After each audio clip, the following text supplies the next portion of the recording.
update that Windows decided was necessary. And we're just about to start the panel. And in this panel, we're going to be passing around this laptop to get people to ask questions. Because I just want to check the one sound setting, because I'm only hearing it on my okay. The audio is also still on. Did you want that muted too?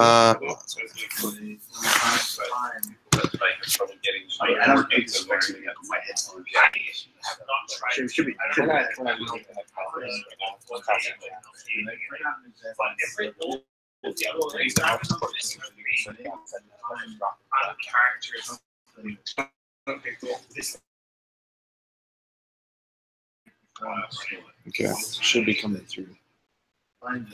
So now I'm gonna turn the video back on, and then you're gonna we're on this. So we're gonna go on this topic, correct? That is right. Yes. Okay, Dave. Okay.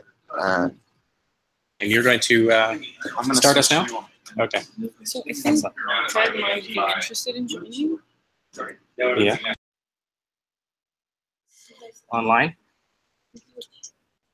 We now have a session that we titled Kernel and Neuralink, but it should better just be titled the for-profit or startup or alternative space for doing work in the kinds of neurotechnology that are necessary for this whole route towards neuroprosthesis and whole brain emulation.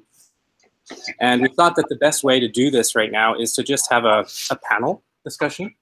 And it so happens that we have quite a few people here in the room. We're just going to pan this around so the camera can pick up on some of the people that are there. Yeah. So what we're going to do is we're just going to start talking about this topic. And of course, everyone is going to have an opinion or a question or comment, and I'll hand around this laptop as basically the video and audio for people who are speaking.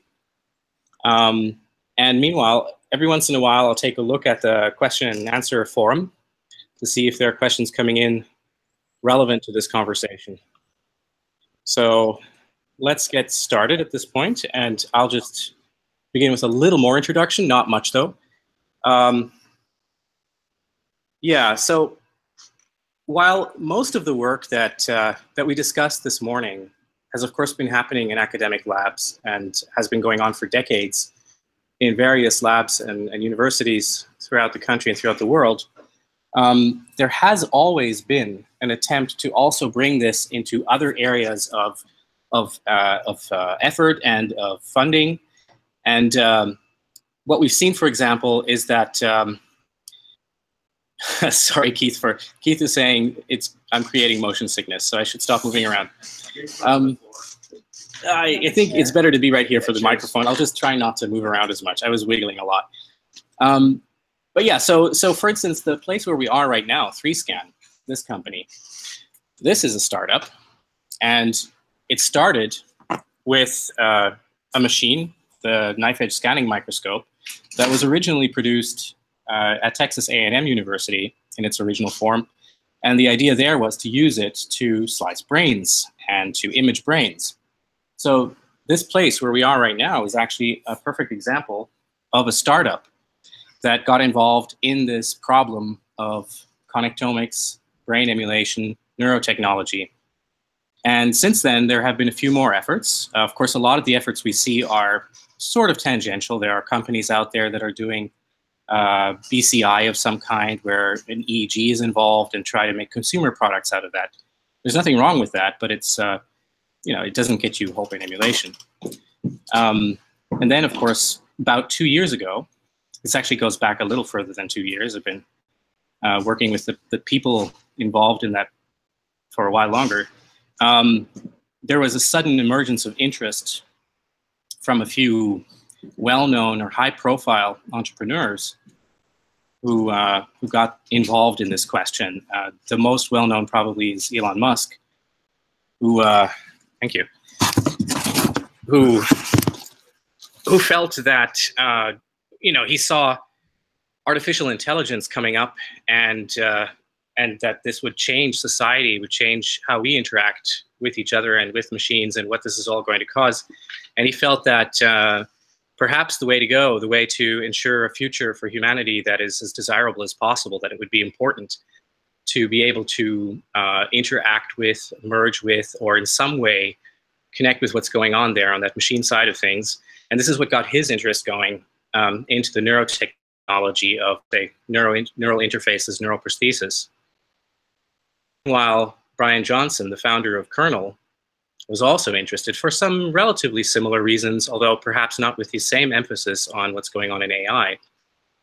And from that, without getting into too many details, partly because I'm just not allowed to tell, you know, two companies emerged, and they're both still active. They've had about 2 years to do something at this point, which again, I can't talk too much about because products are not things we're supposed to talk about. And we're kind of wondering, of course, how, you know, generally speaking, looking at these as models, looking at 3Scan as well, and other endeavors like that, where does this for-profit space fit into the whole? What works? What advantages do they have in some ways over, you know, working in a lab, working in academia, looking for grant funding and that sort of thing? And what kind of hurdles do they also experience? What sort of parts of the problem are really well suited to work in a for-profit environment versus which parts are not? And I'm sure we all have a lot of opinions about that, but I've said enough for the moment. Before we make this a whole, you know, say, audience-wide discussion, I want to just hand this over to Diana Deca for a moment so that she can say a few words, and maybe you can introduce yourself while you're at it. Yes. Hi, thanks very much, Randal. This is a really nice introduction. So, hi, my name is Diana Deca. I'm a postdoc at USC, and I currently work on flies. Yeah, sorry.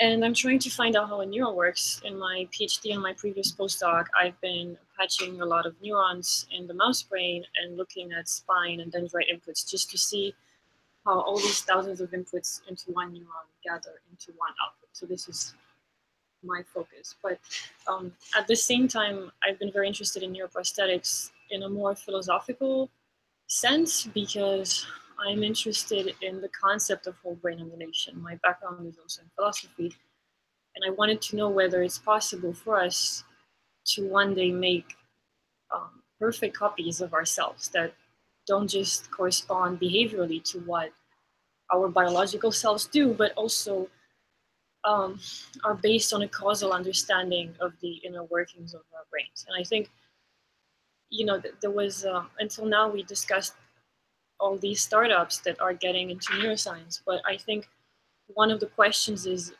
what is the goal of neuroscience? Or are there several? Is the goal to rebuild the human brain? Is it to understand one process and rebuild that, and so on and so forth? It is not entirely clear to me, for example, with Kernel and Neuralink, what their end goals are. I mean, I saw some interesting ideas there. For example, with Neuralink, it seems to be, the wish seems to be to somehow connect the human brain to computers or AIs, but it is not entirely clear to me how that would happen. And if it would happen, what would be the next step? Let's say that we have, if we connect our brains to machines, it just means that there would be exchanges, there would be voltage changes in our brains that somehow would correspond to voltage changes in devices. That's maybe something we want to explore. But yes, I suppose all these have been goals in neuroscience and academic neuroscience in general. They might have been parsed into smaller questions just for the sake of funding. And now I think we have the opportunity to rethink the big questions in neuroscience and whether, you know, there is a model that can answer these questions. Anyone? Yeah. So let's just open the floor to all now. I'm sure somebody has a comment or question related to startups in neuroscience. Anyone want to go next? Yeah. Okay. Cameraman rolls closer. Yeah. Okay. So it's just a comment. I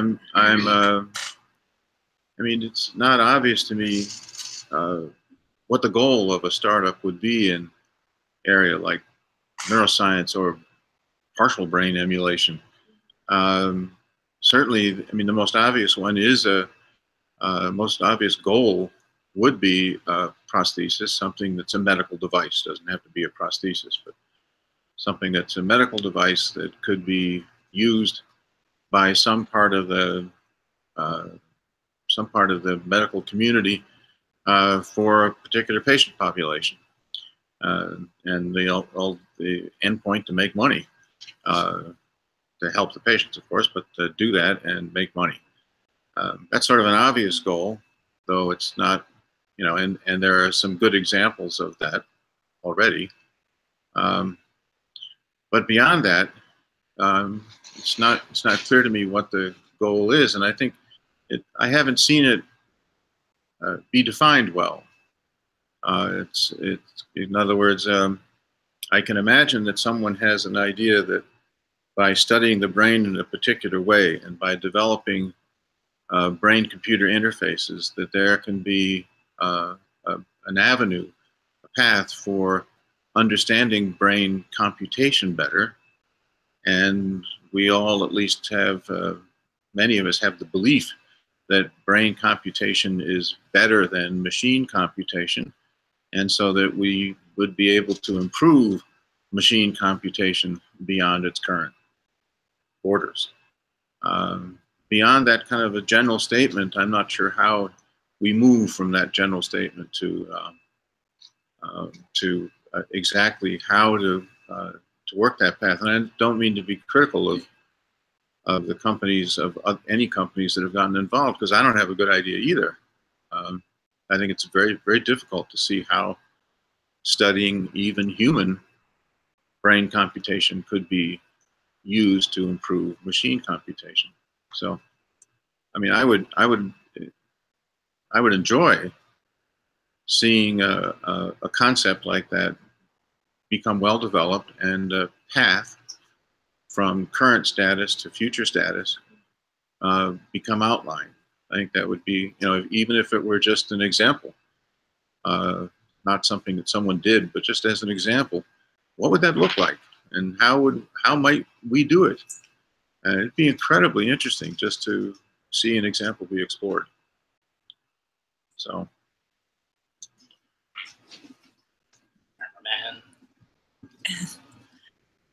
Hi. So yeah, to kind of follow up to that, I guess I'll give some concrete examples. So my name is June Axup. I'm scientific director and partner at IndieBio. We're a startup accelerator program here in San Francisco. We funded 4 neurotech companies, and for the purpose of this discussion, I think 2 of them are somewhat relevant.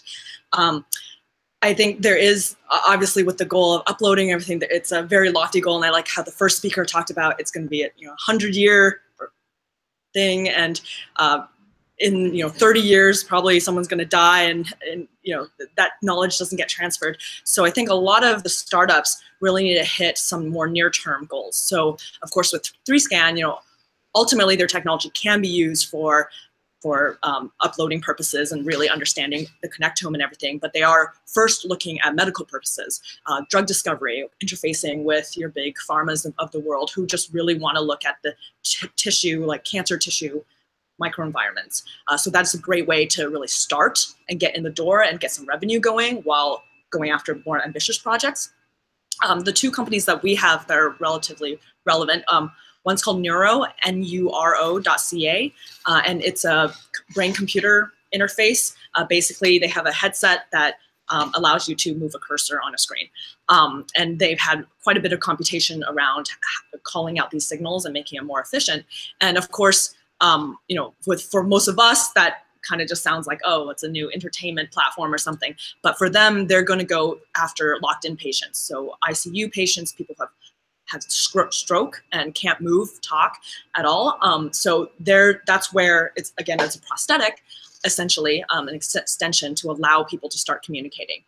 And then you can imagine that kind of technology translating into something maybe more sophisticated for the average user in the future. Another one called Troost Neuroimaging. They take EEG data and they do kind of real-time mapping and display of I know the best way to describe it is like the way energy flows in your brain, and it's like instant.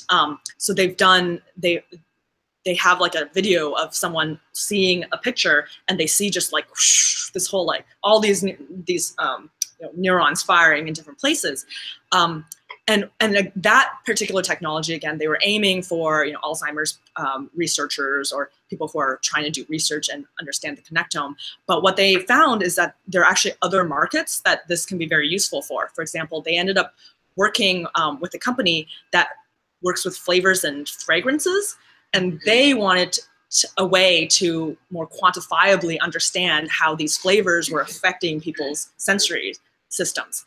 Right, so so that was a very interesting way to carve out a technology that seems to be just in the research field into industry and creating value for other industries that might not originally be using this kind of technology. So I think there are a lot of stepping stones all towards building that big goal, and I think we need to really focus on what those stepping stones are, because those technologies that are developed will be able to all come to fruition in the future too.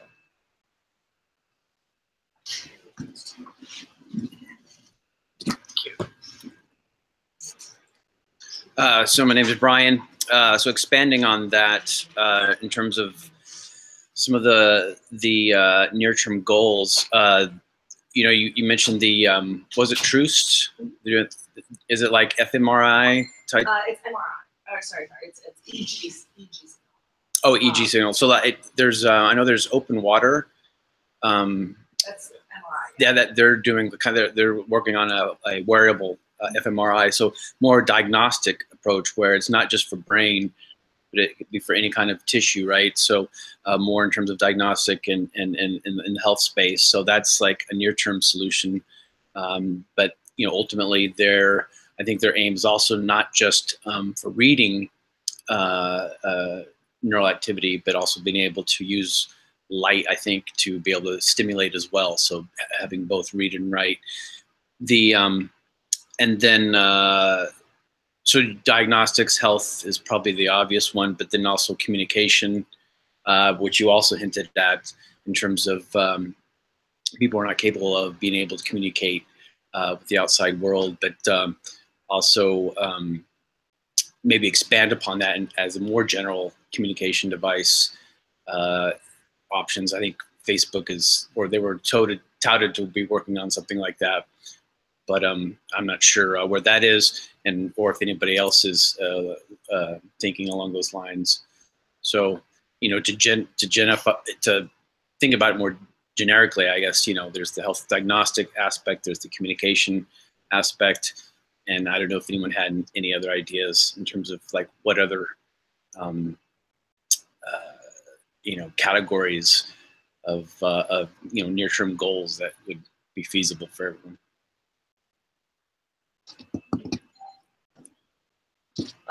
So yeah, I think that's a really good point that there can be near-term goals that can be addressed by smaller startups, which will then gather data, and then this will make the problem a bit smaller overall. So instead of having a 20 or a 50-year timeline, it would be a 15-year or so forth, assuming this can all come together and work.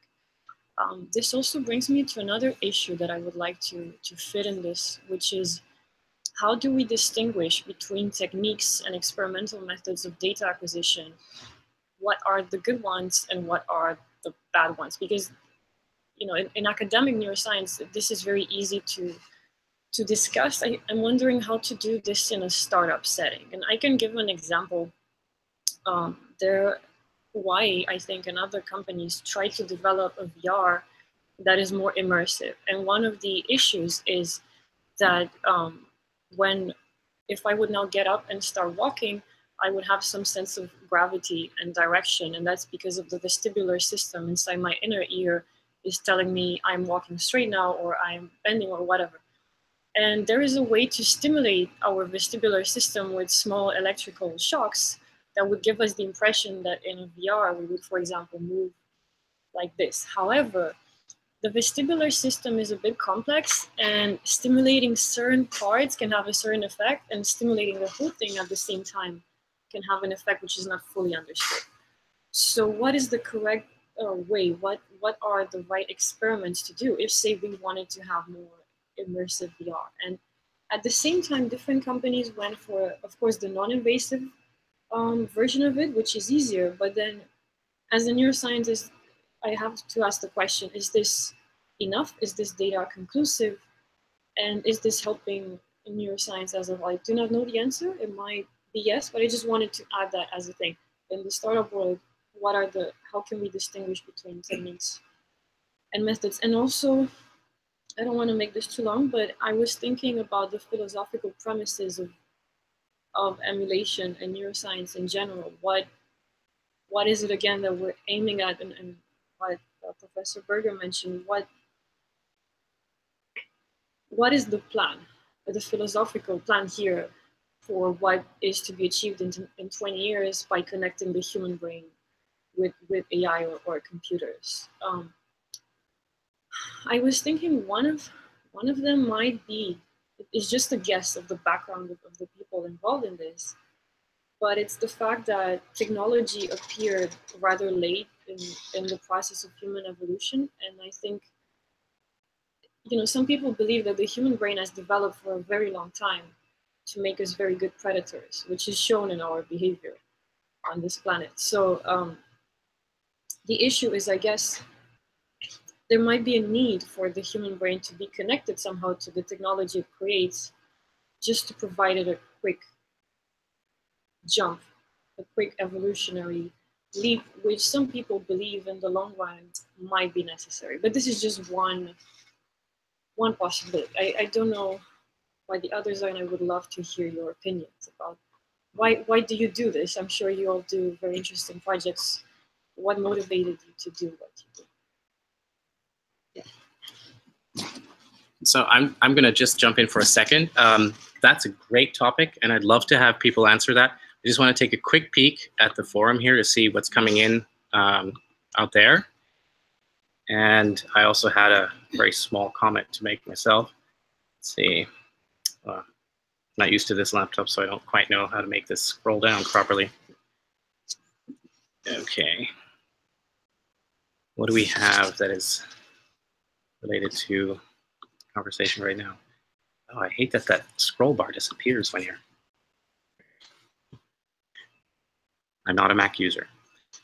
I think that judging by what I see here, we can just continue in the audience right now. Yeah, from what I've been hearing just now, sort of my summary comment so far is it seems like there's no obvious reason why a startup would be basing what they're doing around helping neuroscience as much as possible. That's one really important thing. So when we ask, how does this help neuroscience, what this company is doing? Well, they have no particular reason to want to help neuroscience as such, even if the original reason why, say, the founder of the company got into that, because in the end, it still has to operate as a startup, can't make that the #1 priority.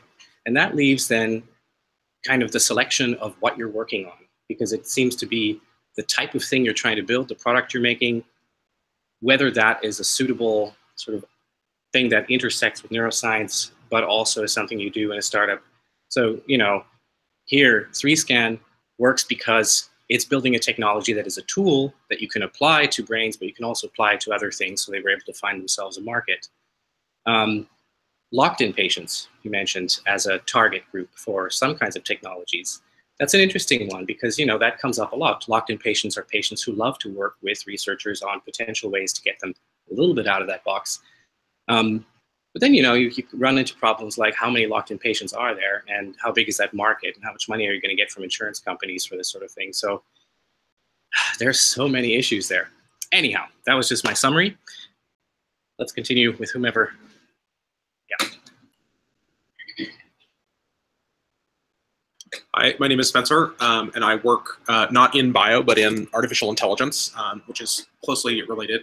A lot of the problems that I've had to work on over the last few years have been problems of classification and detection using artificial intelligence. And right now, the best ways that we have to approach those problems are to do kind of a naive analysis where we just have like a deep neural learning network where you feed the data in and we come up with results. But one thing about human consciousness and human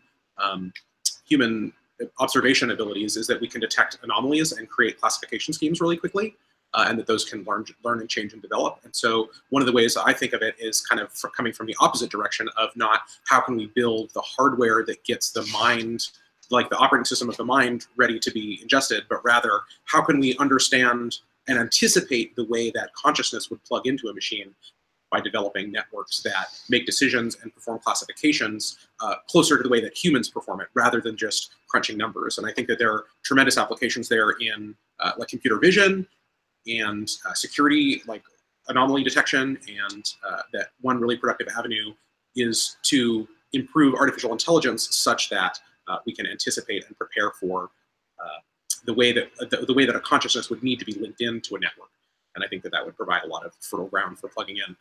But I also just wanted to add the caveat that I think it's also important to consider the way that we can call on the state as well as industry to fund some of this research, because I think that, especially in an era where there's dwindling funding for a lot of important projects, that we need to also care deeply about getting, you know, the state involved at a fundamental, like pure research level, but also supporting projects that are in private industry that are going to contribute to the benefit of everyone, which I imagine we would all agree is the reason why we're here. Can I ask a question? I'm sorry to. I want to pursue this.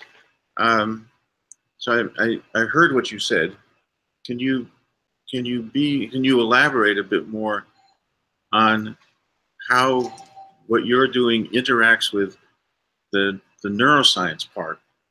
I mean, I can understand you're developing computational systems that deal with anomaly detection and classification, et cetera.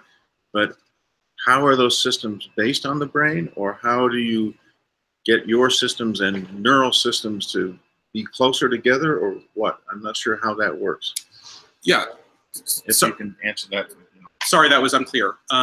So I'm not a neuroscientist, so the language that I think of it is regrettably kind of pop neuroscience, or like Malcolm Gladwell has the idea of thin slicing, which is that the way that traditionally I work with artificial intelligence to detect patterns is you feed it a set of data, and then you teach it about the different exceptions to the data, and then it recursively runs those experiments over and over again, and that data set has to be confirmed. And the most advanced artificial intelligence networks that we work with today still require, for classification, a lot of human input to say, this is what this item is, this is what this image depicts, etc.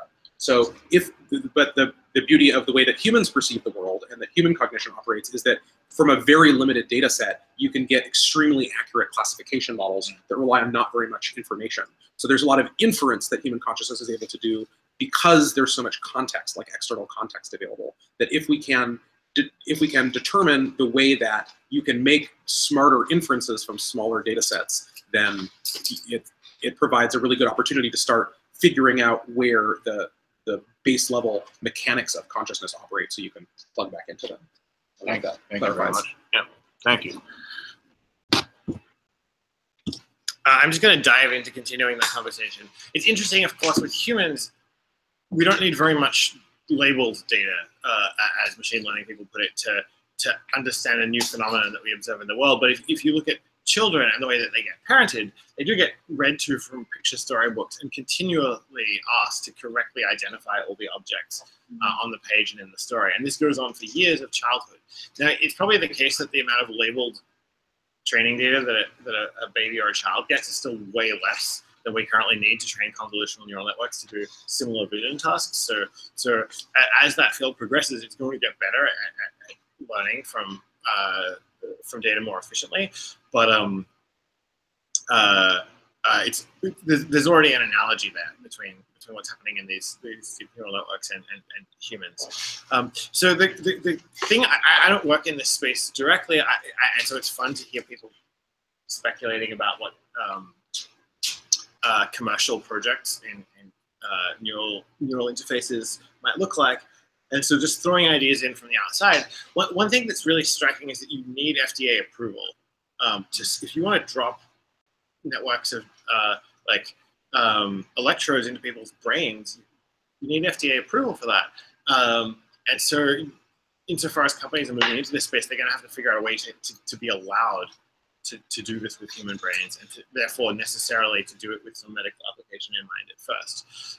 If you could get past that obstacle, if you could demonstrate that such a technology was practical and safe. And I think that's like a long way down the road. You can imagine this being an enormously profitable business, right? It becomes a platform business. You're like, oh, you can install apps in your brain, and those apps can do whatever you want, right? Like depending on which part of the, like if it's your hippocampus or your visual cortex or something else, then suddenly you can have an app that like helps you be more mindful of something, or like helps you notice patterns in your own behavior. It aids your memory, not in a like repair sense, but like we all want better memory. We want our memory between our brain to be cross-indexed with our computer. We have some ability to do that right now through like typing into a search box. But it's obvious that would be a hugely valuable domain to be able to enter commercially. And so there probably are paths for companies that start as startups, find a medical application, and then get investment and value from the speculative like field that they're trying to reach beyond that. Just really quickly, I think this makes a nice circle of the discussion and kind of brings us back to the title of the discussion, which is related to Kernel and Neuralink. And what he just mentioned, that there is a threshold for having an implant that can safely connect with the brain and has passed FDA approval and allows us to do all sorts of great things. I think this is the stepping stone, probably the biggest milestone that many of these big startups are going for. But that usually takes 10 to 15 years in itself. And that's actually the issue. What kind of model will support that kind of project? Because it is very ambitious, but it can also be extremely profitable once it's there. Like the number of applications coming out of this is stuff.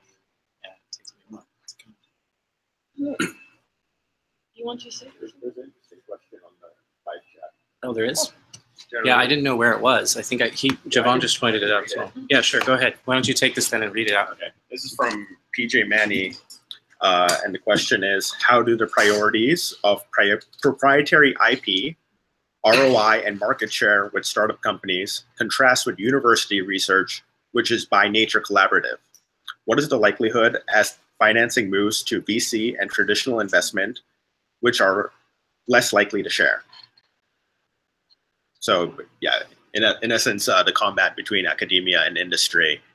Clearly, Kernel and Neuralink are not going to be publishing peer-reviewed science, perhaps, for their initial products. But I mean, perhaps they'll do FDA approval, but they're not going to disclose the meat and potatoes. Why don't we let Ted talk about this a little bit, because not just for Kernel and Neuralink, but you've had a lot of experience previously working, either trying to spin off companies or working with companies, and how you work with the IP and stuff like that. Yes, So we've had experience with well, I've had experience with Kernel, and we've also tried to we have spun out technologies that we've worked on that have been in the area of signal identification, and that's been then used for perimeter detection and perimeter security. So these were they started as basic issues in trying to understand how incorporating aspects of biological neural networks into otherwise artificial neural networks could make those artificial neural networks, or biologically realistic neural networks, better at detecting particular signals. You know, starting with speech and then non-speech sounds, etc. And that collection of those things could then be used for perimeter security. And we found that it was at times difficult to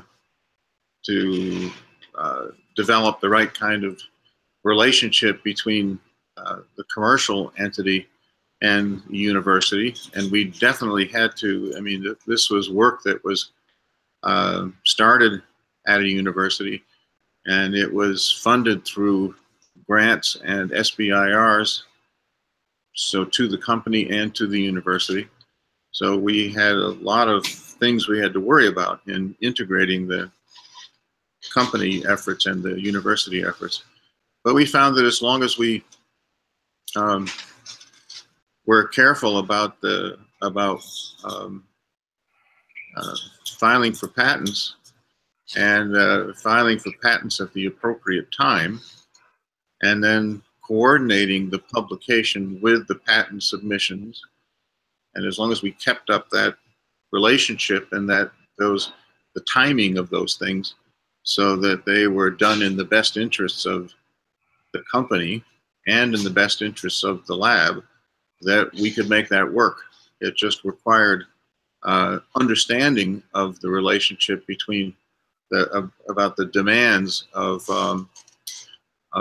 IP and the demands of filing for IP, and then coordinating the timing between the company and the university. So conversation mattered a lot, and coordinating efforts mattered a lot. But otherwise, if you didn't pay attention to those things, there was a lot of friction. And the biggest problem that we had, we've also developed, we spun off a mathematical model of a synapse that was extremely useful for better academic and scientific understanding of glutamatergic synaptic transmission.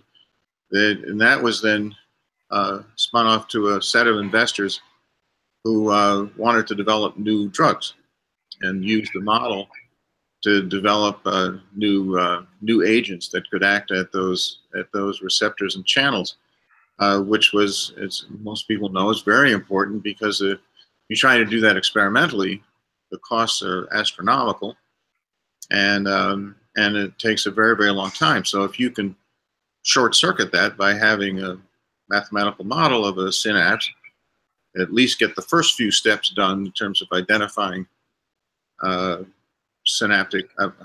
in terms of identifying a chemical structure that could act at that synapse, then you were at least ahead of the ballgame. That also worked as long as we kept up the timing. But a real problem that remains a problem for both of those companies was just having, you worry about having the funds to support the personnel and the surroundings, the computational systems and the computational oomph to do all the work. It's mostly personnel you have to worry about. But then to come up with the money to pay the licensing fees to the university and to keep up those licensing fees, that was a burden.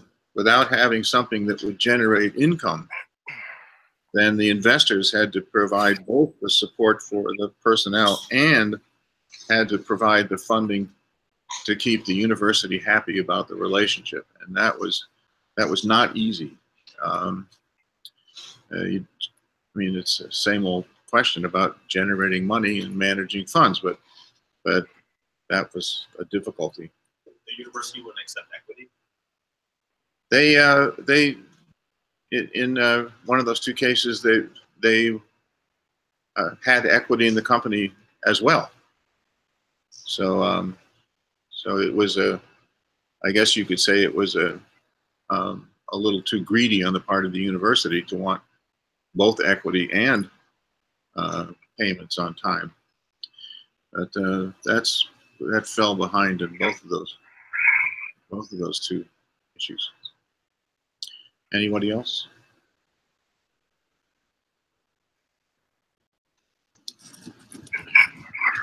Sure. I mean, one thing that I haven't heard talked about before is in this discussion is getting into the brain, right? So without cracking open people's craniums and drilling and doing whatnot, there's something to be said. The Jason Silva, he talks about the skin bag bias, and we shouldn't consider our cell phones to be not part of us, that they're extensions of our brain and are already like memory prosthesis. I think that's taking a little bit too much poetic license. What we're really trying to get to is like getting into deep communication with our brains and listening to the symphony of the brain from inside the cranium, not outside the cranium. And so the question I'd like to kind of put on the table is, how do you get inside the brain without in a mass market way, without doing mass surgeries on people and whatnot? And The only one I've heard thus far, that may be viable is going through the nose, because apparently olfactory neurons are not bound. Yeah, so you can infect olfactory neurons, and they seem to be not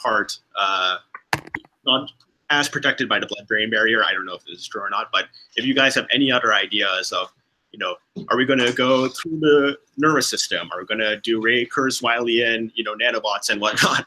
What are your guys' thoughts on that? Yeah. So we're almost at the end of this panel, actually. So I'm not going to be able to get into that in depth, but it's an incredibly fascinating topic. Maybe we can get into it at the end of the workshop or something. But just to give a quick sort of summary of my thinking about it. The problem today is that, of course, we want at the same time to build products that are appealing to the mass market because that's where the money is. But we also have this problem of breaking the skin, having to get in there if you want to build something that's really a very high bandwidth, high resolution interface, and that can go in both directions, that can read and that can write. And so, yeah, sure, some people are looking for technological solutions that would be able to do that, that would somehow be able to create that connection without having to dig into the brain. But I would say that all of those, without mentioning anyone in particular, are right now still very speculative and sort of serendipitous things. They might work, they might not work. We don't know how good they're going to be, both for reading and writing. And so, but on the other side, the things we use today, electrodes, it's kind of like the steady path, the path where we kind of know what's happening. We know that they're becoming smaller and more flexible so they don't cause inflammation in the brain, and the surgical procedures are getting better. So you could say, sure, this looks risky, but laser eye surgery could also seem risky, and plastic surgery can seem risky. So it's a question of how much risk can you accept? How good is the technology? How good is the procedure? That's the other side of it. So instead of the serendipitous projects, there's also the steady moving forward. How many thousands of sites, recording sites and stimulation sites can you put on one electrode? How many electrodes can you put in at the same time in many different parts of the brain? And what is the surgical procedure like? Both of those paths are worth exploring further. And they get you probably to different results, different types of interfaces you can build, different types of devices. But it's a really complicated topic because, of course, that's where the FDA gets involved right away. And the FDA is now even getting involved with things that we might have called non-invasive, TDCS. But yeah, so that's the other side of the coin. Some things that we think are non-invasive are not necessarily non-harmful just because they're non-invasive. Pump a lot of radiation into the skull is also not a good idea. Okay, so I'm sorry, we can't dig deeper into this right now because we're getting into the next topic. We're going to take a, say, 2 to 5 minute break, even though Sean Mikola is supposed to be on in a moment. Sorry, Sean, I hope this isn't too long for you if you wait for 2 to 5 minutes. I'm going to check my Yeah, it's fine. Okay, I'm going to check if my computer's ready to go again, because it was doing a silly update that it should have been doing tomorrow or something. Meantime, let me just put this on mute.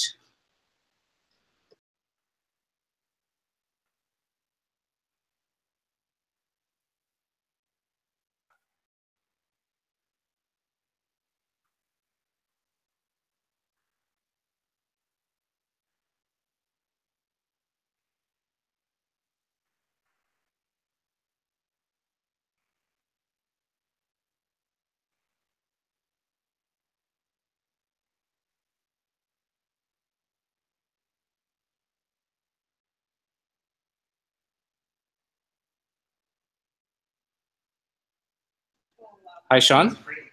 Yeah. Yeah. Hi. I just realized the smarter thing to do is for me to just introduce you right here, right now, and then you can get going by sharing your slides and talking, and I'll get my laptop working again while all that's going on. So let's do it this way. So Sean is kind enough to come to us from Japan right now. It's extremely early there. I think it's 7 o'clock in the morning. And yeah. So Sean has just recently joined the National Institute for Physiological Sciences there, and previously worked at the Max Planck Institute. He's been involved in connectomics for a long time and electron microscopy. And so this connects back a bit to what Ken was talking about at the beginning of the day. And here I'll just leave it up to you. If you can share your screen and start, then we're good to go. So can you see my screen now? I can. It's probably going to take a second to pop up on the live stream because it's always got a delay of something like 20 to 30 seconds. Okay. Yeah, it's up. Great. So I am excited to be here, and I wanted to thank you, Randal, for putting this together and the other people involved. I mean, it's a great opportunity, I think, and I've learned quite a bit, even though I wasn't able to catch everything, so I had to get some sleep. So I'm going to be talking about high throughput EM and X-ray nano-CT of whole mammalian brains for circuit reconstruction, cellular resolution connectomics. And at first, the title might seem slightly odd, why I would put together both EM and X-rays in the same talk. But as will become clear shortly, I think there's very good reason to do that. And so we have to begin my talk, I want to go back in time a little bit. If we go back 5 years and we look at the state of the field for volume electron microscopy, there were several landmark papers that were published exploiting all of the spectrum of different methods, EM-based methods for reconstructing neural circuits. So we had serial section EM methods, we had FIBSEM, the focused ion beam scanning electron microscopy, which Ken talked about earlier, and we had serial blockface electron microscopy techniques. And what all of these studies and all these results had in common was that they were using conventional sample preparation for their electron microscopy.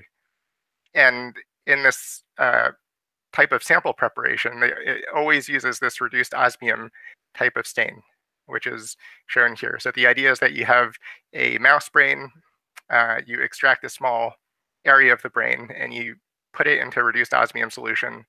And then there were some variations on this of what you did afterwards. And what I show here is what Ellisman and Deering published as the roto method, or what's commonly known as the roto method, where after reduced osmium, you would then amplify the osmication, if you will, by mixing in TCH, thiocarbohydrazide, and then having a second osmium step, and then some additional staining before embedding in plastic and cutting and imaging.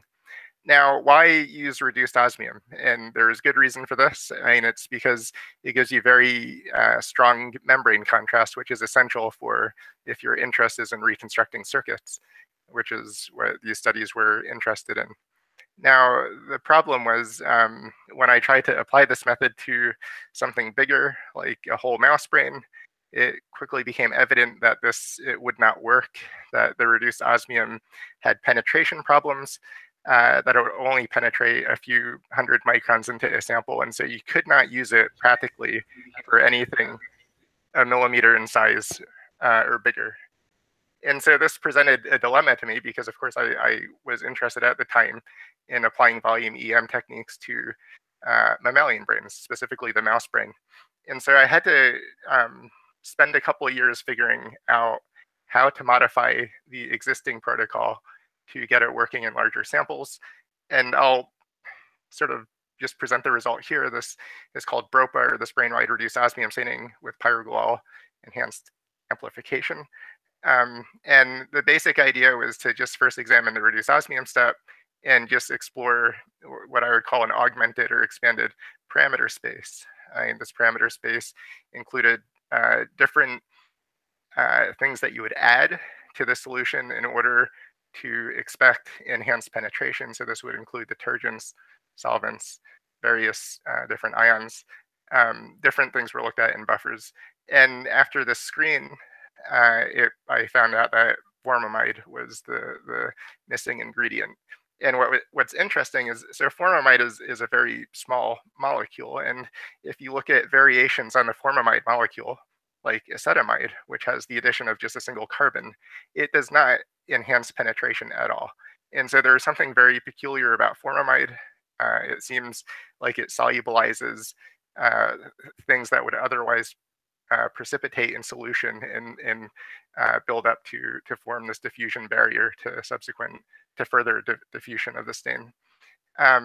The second thing I did was just modify or replace the TCH that was in the standard protocol because this was liberating nitrogen gas and causing ultrastructural damage in large samples. And so this was pretty straightforward. I just did a large screen of all small molecular osmophilic molecules that were commercially available. And the best one turned out to be a black and white photographic developer called pyrogolol, and structure is shown there. And then the rest of it was pretty much the same as the rotostain.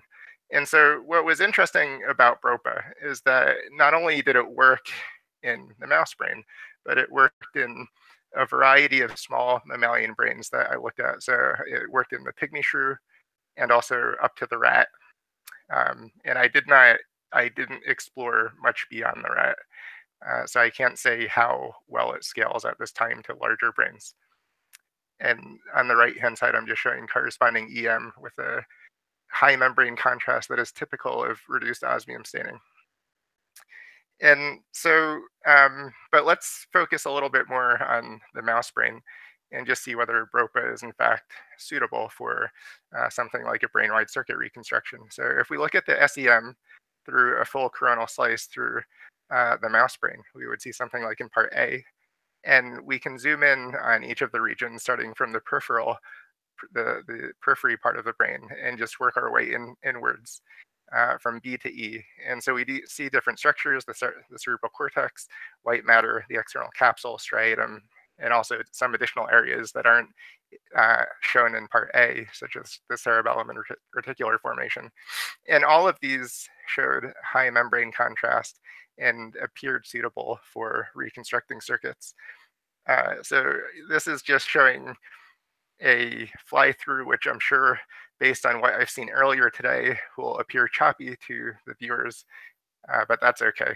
It's just showing a fly through the striatum from one of these BROPA brains. And what you can see is a large number of neurites and synapses and quite a few cell bodies, presumably or mostly medium spiny neurons that are the dominant population in the striatum. And so, of course, I wanted to make this a bit more quantitative about the traceability and synapse detection. And so I just went through and randomly selected neurites from different regions of the brain. And so one of these neurites is shown in part A that has been fully segmented along with all of the incident boutons made onto it. And I assigned, starting at seed locations, I assigned this neurite to different people to trace. So this is shown in F actually. So 20 people redundantly traced it. And so based on this redundant tracing, you can estimate error-free path lengths of greater than 1 millimeter in the 2 gray regions examined, and greater than 70 millimeters in the region of white matter that was examined. And part E is just showing how consistent people were able to identify synapses, which is greater than 90% for 3-fold identification. And so all of this looked good and seemed what we wanted for doing, for then taking the next step of imaging the entire brain. But before I get to that, I want to just talk about looking at larger pieces of how you can actually trace processes through very long stretches of the mouse brain in this case. So this is a corticostriatal stack. It's 1.5 millimeters high and a few hundred microns in width. And so basically you could trace neurites through almost the full extent of the stack. Now, the stack was also taken at coarser resolution, so we couldn't see synapses. It was basically just limited to tracing neurites and identifying cell bodies. So with regard to, now that we have a brain, we want to be able to cut it up and image it using high throughput EM. There are different ways we can go. I mentioned 3 previously. FibSem is ruled out because the limited depth that you can actually mill away before problems occur, which is limited to, I think, 100 microns or less. And so that left the serial block face approach and the serial sectioning approach. Now, with the serial block face approach, I was working for quite some time with others trying to get that to work. Ultimately, or currently, it is not working. However, about 1.5 years ago, I to focus my attention on the serial sectioning approach. It seemed like it might be better suited for for cutting through large samples. And so I purchased one of these atom tome machines. So this atom tome, it's this box on the left-hand side. This was based on a design that Ken Hayworth developed some years back in Jeff Lichtman's group at Harvard.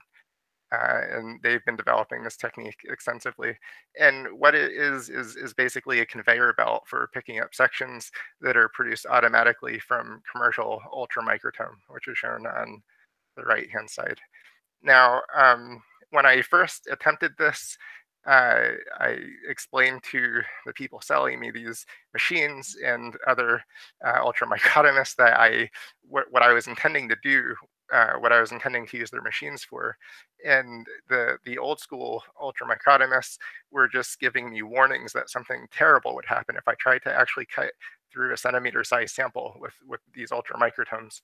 And so I sort of, this didn't discourage me at all, but actually got me quite curious to find out what would happen if I seriously attempted this. So of course I went ahead and did this. And so what I show here in the sample that's in the sample holder is one of these whole mouse brain samples. And if you go through and just start cutting, so this is through the olfactory bulbs of a mouse brain sample. Actually, it looks to be just a slab and not the whole brain in this case. So this is not the full size of the mouse brain. This is about maybe 4 millimeters by 2 millimeters area that it's cutting through. But you should be able to see both olfactory bulbs in these sections that are coming off. The sections are 50 nanometers in this case. Now, the much more interesting thing is what happens when we try cutting through an entire brain. And this is shown here. So this is a full mouse brain cut at the mid-sagittal plane. So this is about 15 millimeters high by about 7.5 millimeters wide, using an 8 millimeter diamond knife to do the cutting. And you can see that the cutting is also much slower here. And you can also see the sections on the conveyor belt on the atom. So they have a slightly purplish color. And you can see that they're full sagittal mouse brain sections that are being cut, in this case, at 80 nanometer thickness. So this was the first time that ultra-thin sections had been cut through a full mouse brain. And what I found most remarkable was how easy it was to get this working. And so this made me optimistic that whatever remaining problems there are with regard to section thickness or section quality or number of sections, these are things that would be much easier to solve than trying to get alternative approaches to work. And so I focused my attention almost exclusively on the serial sectioning approach. And let's see. So yeah, what are exactly, why do we want a brain on tape in the first place? And I've tried to explain the main advantages here. So in the images, before I get to the advantages, so the image on the left-hand side is just a custom tape collecting machine that I built using aluminum foil as the tape substrate. And you can see a whole brain used in the sample holder. In the upper middle image is just a collection of these brain sections. I ended up cutting about 6,000 consecutive sections at 80 nanometers, which is about 5% of the mouse brain. And I collected all of those on tape. And on the upper right is just what it's just explaining that a single mouse brain on tape would be about 1 kilometer. It would actually be closer to 2 kilometers if you're cutting at like 40 to 50 nanometer thickness, which is actually the range that I'm aiming for. And I have 500 meters of aluminum foil tape, which is something like 12 microns thick, shown up there. So you'd need maybe anywhere from 2 to 4 of those rolls to have the whole mouse brain on it for imaging. Now, why do we want the brain on tape? So I list 3 advantages. Advantages relative to other volume EM techniques, such as FIB and the serial block phase technique. So for instance, it's a non-destructive technique that allows for random access volume EM. So non-destructive, I mean, once the brain is on tape, it's always on tape. You can go back and re-image it at high resolution if need be. If there's some ambiguity you're trying to resolve, it's not a problem. Whereas with FIB and SPEM, once you cut or otherwise vaporize or ablate your sample, it's gone forever. You can never go back to it. If you're going through the data, analyzing it, and you see something that you're unsure about and you want to go back to re-image your stuff, you can't do it. So the fact that the brain is on tape and it's always on tape and allows for repeated imaging is really a big selling point. And the second point is the random access. If you want to go from section 1, for whatever reason, jump to section 1001, there's not a problem accessing that section, whereas in the destructive techniques, you would have to actually cut through all the intervening sections before, and presumably image them before getting to section 1001. The random access means that you don't need to image you don't need to image everything. You can just go to the regions that you're interested in, assuming the sections are properly indexed on the tape, which is pretty straightforward to do. The second advantage is that there are two modes of imaging the brain on tape. One is to just do automated bulk imaging of everything on the tape using high throughput EM. You can do that by either using multi-SEM, these multi-beam SEMs, or you can just cut the tape up in a bunch of strips and send each one off to a bunch of single beam or multi-SEMs if you want to increase the throughput. But the other mode is just to do sparse imaging of the sections for just efficient reconstructions of just certain subcircuits that you're interested in, which is compatible with the lower throughput single beam EM. You don't have to image the entire tape to get at brain-wide circuits. And the final thing is this nanoscale molecular interrogation. So I'm thinking specifically of immuno-EM labeling, not so much of mass spec, because this mainly tells you elemental analysis and there are other problems. Now with immuno-EM, there is loss of immune reactivity. So this is something that would have to be troubleshot. I mean, the preparation for EM causes lots of problems. So this is just showing some of the results for the mouse whole brain serial section EM that I've attained so far. So this is in part A is the micro CT, and with the slice at about the region that I was collecting the sections from. In part B is just showing 3 consecutive sections. You can see section quality needs still considerable work. I mean, there are wrinkles in that first section. There's chatter in the second one. I mean, chatter is one of the big issues that has to be solved, but I have some tricks up my sleeve for that one. And then in C and D is just showing higher resolution EM. And so with this being said, one final thing is that, of course, the brain on tape and all of these brains are compatible with the multi-SEM. So this is actually showing block face imaging with a 91B multi-SEM. The contrast is actually much higher with thin sections, like as you would have for the brain on tape. Now, I've sort of gone through the EM. I don't have that much time, so I want to just quickly say something about the nano CT. So I promised to explain why there's the relation between the two. If you have a sample that is suitable for EM, meaning it has high metals content in it, it means that X-rays will also interact with those metals, and you can use such a sample for X-rays without any problem.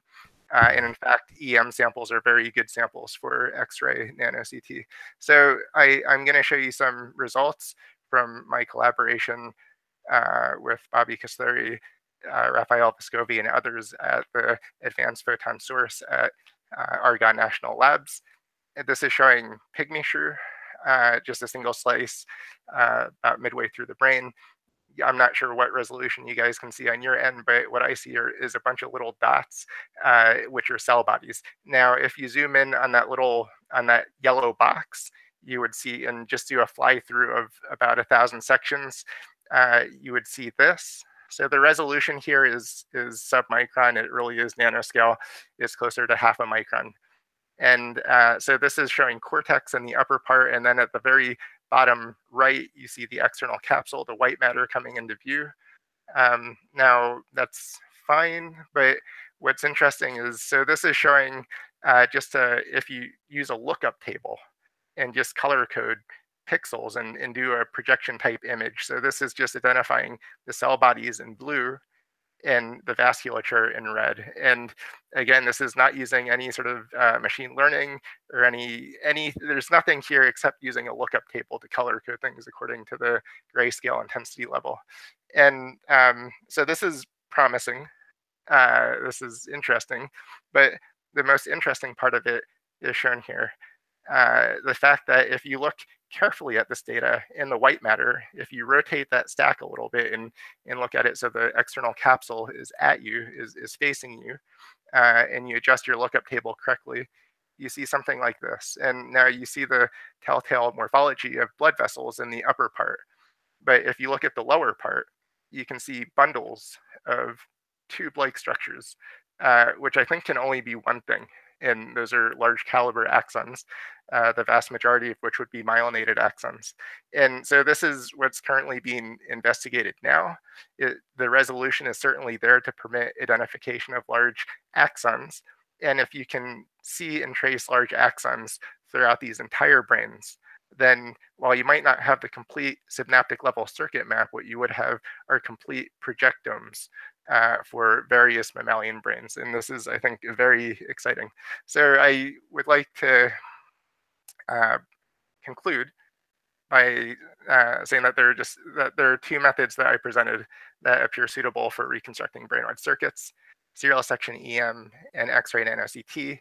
For the serial section EM, we've been developing the whole brain on tape for non-destructive random access EM, and X-ray nano-CT is a promising alternative, but resolution needs to improve by 10 to 20x before synapse resolution, before synapse level circuit reconstructions are possible.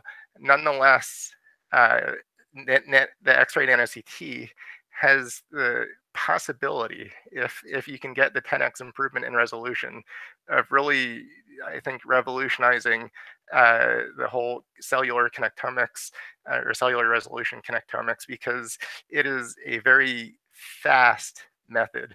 Like for the whole brain on tape, if you cut it up and you talk about imaging times using a multisem, the optimistic numbers come out to 1.5 years. X-ray nano-CT, the actual scanning itself with the X-rays is a matter of minutes. And then what you have are a series of projections that you have to use some sort of algorithm to back project. And this is something that you run on a cluster that might take a few weeks. And so we're talking about a few weeks for nanoscale whole brain data versus over a year if you go the EM route. And so if nano-CT can push the resolution a little bit, it's just going to make cellular resolution connectomics commonplace. It's going to make it easy. And so I want to just acknowledge several people involved, several groups that I've had the pleasure of working with and collaborating with, located in across Germany, Japan, and the US. I'm not going to go into all the details. Yeah, I mean, I think what excites me is that all the pieces are in place to actually do a connectomic attack on a small mammalian brain. And so with proper resource allocation, I mean, this is something that could be done starting today in 5 years' time, starting with the cutting, the imaging, the annotation, and the complete circuit reconstruction could all be done in 5 years. So thank you very much for your attention, and I'm happy to take any questions. And the complete circuit reconstruction could all be done in 5 years. So thank you very much for your attention, and I'm happy to take any questions. Yeah, thank you very much, Sean. First of all, it's time for a little applause.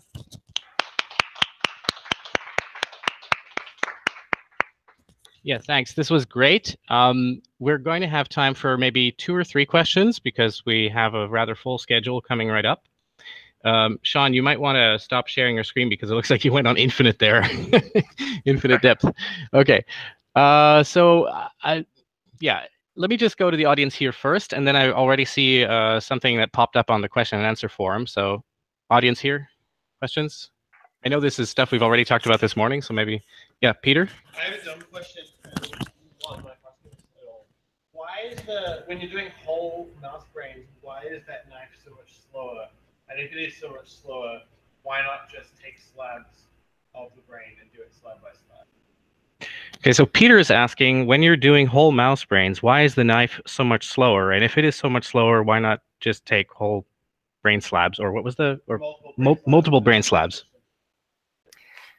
So the reason for the slowness is because the cutting force is proportional to the edge of the sample that it's cutting through. So these mouse brain samples have anywhere from 20 to 40 times the cutting force is required for them versus the standard small samples that you can normally cut faster through. And so you have to slow down the cutting to compensate for that. And if you don't, what happens is chatter problems. So it's the slow cutting speed is because the sample is bigger, and the only way, and you want to minimize the onset and the propagation of chatter throughout the sample. Now, regarding why not cut it up into slabs, I think you mean like a hot knife approach or something. But if you do something like hot knife, then then you're sort of tied down to using an ion beam milling approach, and this is something which, yes, it would be possible, but it still has to be demonstrated that it's possible. And with the ion beam milling, it has not yet been demonstrated that you can actually do that through thick slabs through the entire mouse brain. Demonstrated, then yes, that would be interesting to do that, to just cut through slabs through the mouse brain at 10 microns and have each of those ion beam imaged. Not with FIB, but with one of these broad ion beams, like Ken was talking about.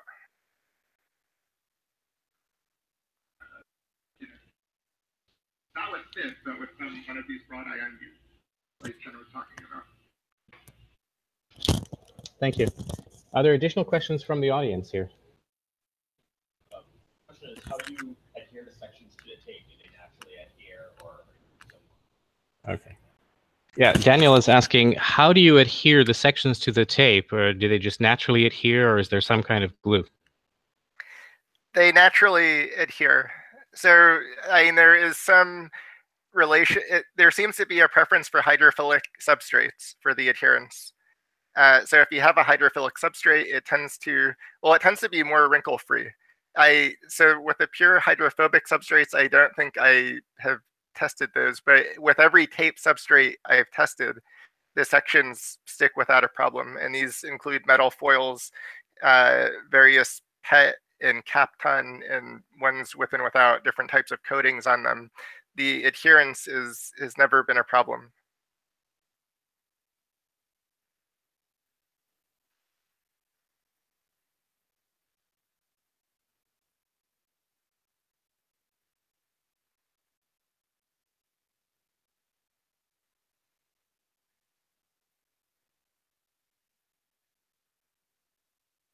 Sorry, I was still on mute. I'm going to give you a question now that came in through the online forum, and it's a little bit different. But I guess, let's address this one once. I guess you're going to be talking for everyone who's doing connectomics of some kind. Leslie Seymour asks, is there any similar work for mapping the second, in brackets, gut brain? A more manageable size, like 100,000 neurons.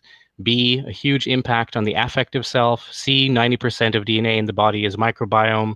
D, huge recent interest in commercialization and investments. E, ease of impact, e.g. diet change. So basically, is anything happening with the gut rather than the brain as such? With EM, not that I'm aware of. With X-rays, yes, there is some work there, but I don't know people doing volume EM that are looking at the gut.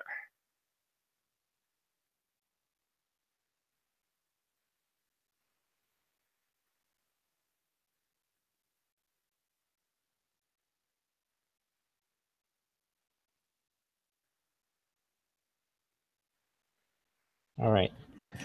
So thank you very much, Sean.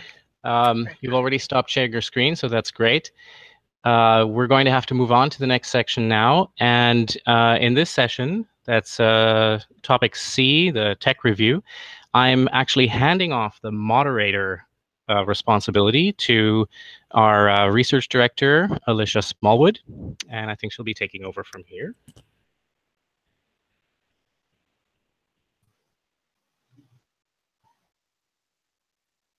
Hello, can you hear me?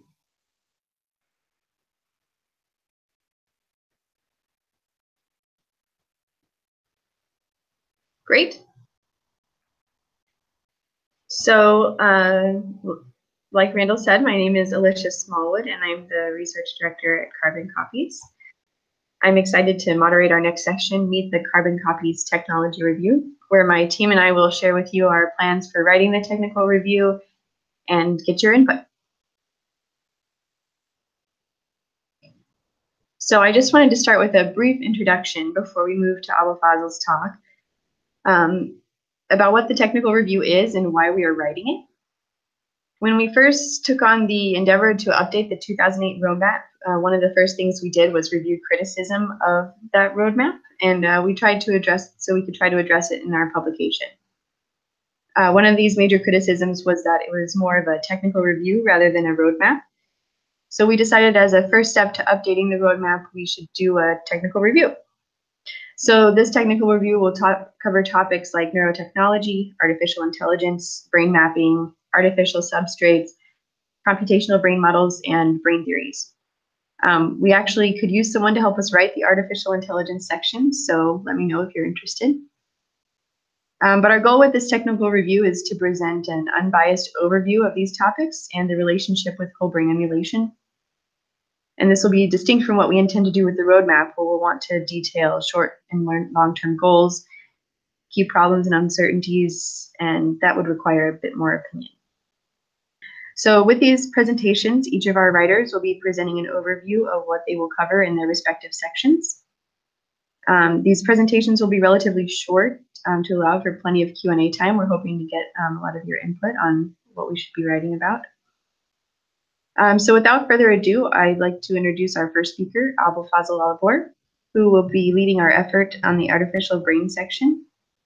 Abul Fazl received his pharmacy doctorate from Shiraz University of Medical Sciences in Iran and is currently a graduate student in the Newman Memory Lab at Indiana University, where he studies neural coding and information transfer mechanisms in the hippocampus and related structures.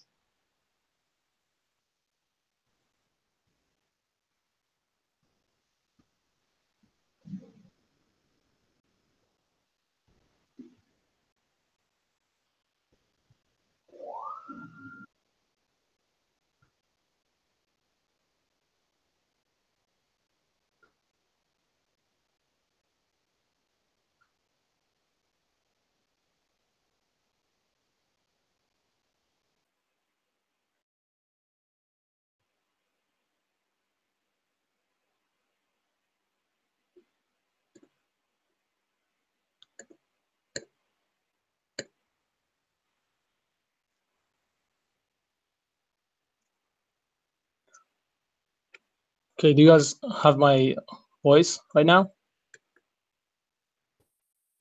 Yes, I can hear you. Okay, nice. Okay. I would like to first thank Alicia for the introduction, and thank you guys for joining us. Yes, we can hear you now. Okay, nice. Okay. And also, thank you guys for joining us for this part of the technical review presentation.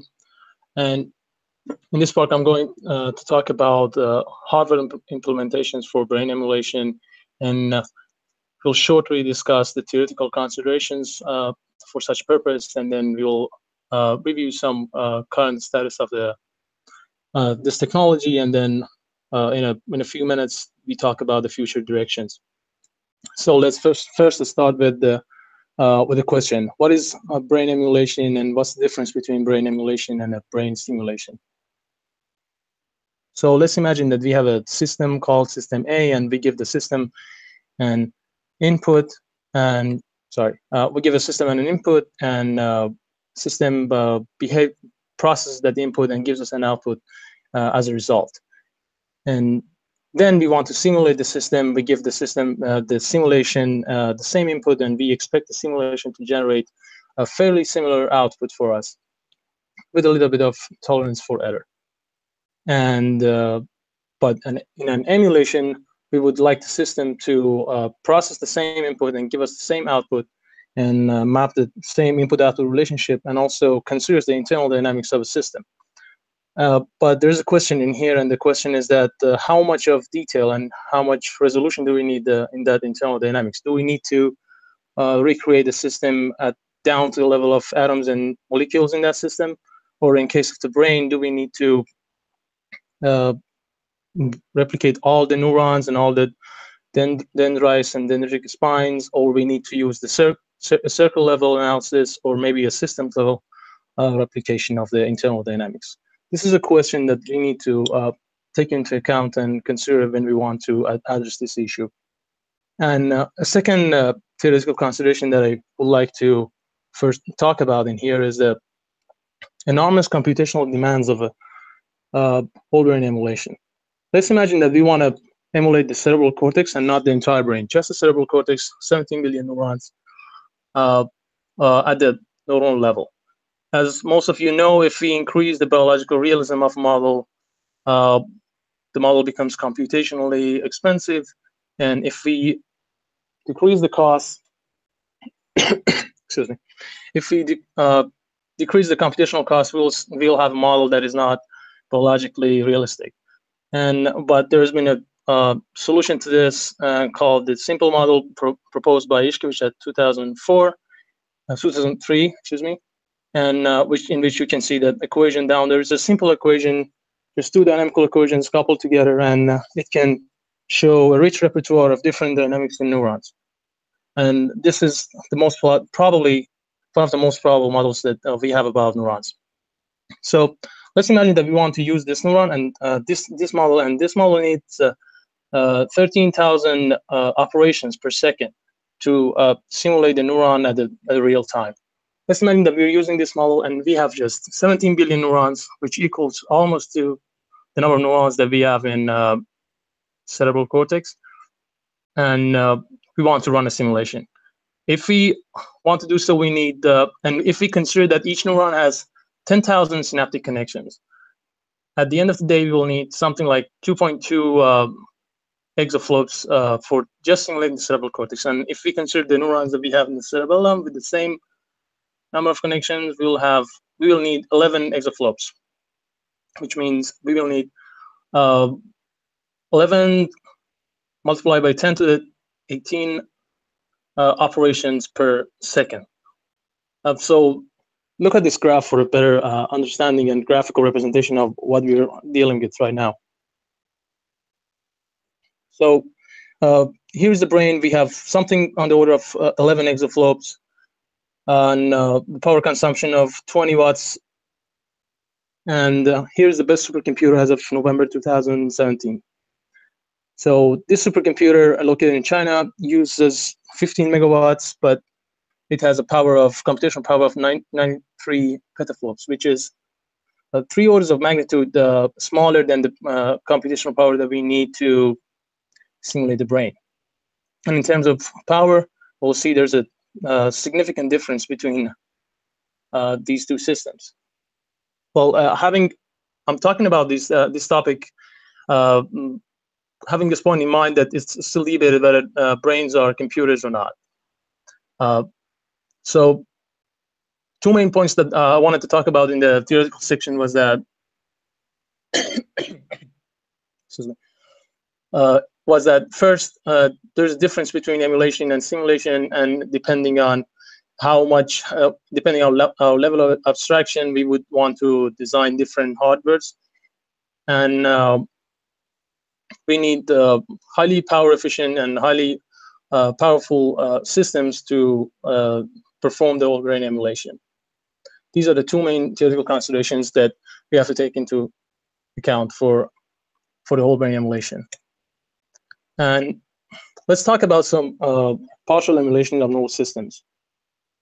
So previously we talked about this idea that the brain needs an enormous amount of computation, and it's so much power efficient. And this is not what we have in our general purpose supercomputers. So is there a solution for this? People in the field of neuromorphic engineering and people who had been thinking about this problem came up with this idea that instead of using general purpose CPUs, let's make hardware that can only perform the neural simulation or neural computation, and then that can probably solve the problem or address the problem in a way. So let's talk about one of the good examples of this effort, the NeuralGrid. NeuralGrid, developed by Koene at Stanford University, is a neuromorphic chip that can simulate neurons, almost 1 million neurons with 1 billion synapses in real time, and it's 100,000 times faster than a Blue-Gene supercomputer, and it only consumes 5 watts of power.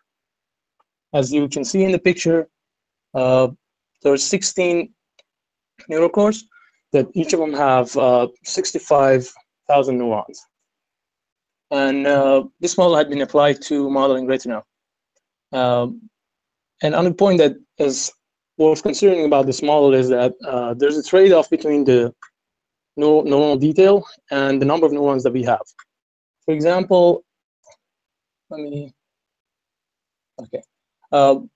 example, if we want to have 1 million neurons, we can have 1 million simple neurons with just one equation and one compartment each, which means we're thinking about neurons as if they're just membrane patches. And or we can have 100,000 neurons, and each neuron can have 10 compartments, and we can consider the morphology and dendrites of a neuron. But it comes with the cost of losing the number of neurons that we are doing the simulation of. So this is a graphical representation of the NeuralGrid, but although it's not complete, but it gives us an idea of where this neuromorphic system plays.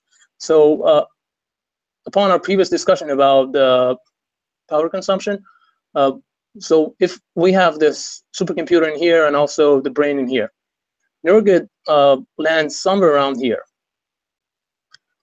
Let's imagine, because NeuralGrid uses 5 watts of power to simulate 1 million neurons.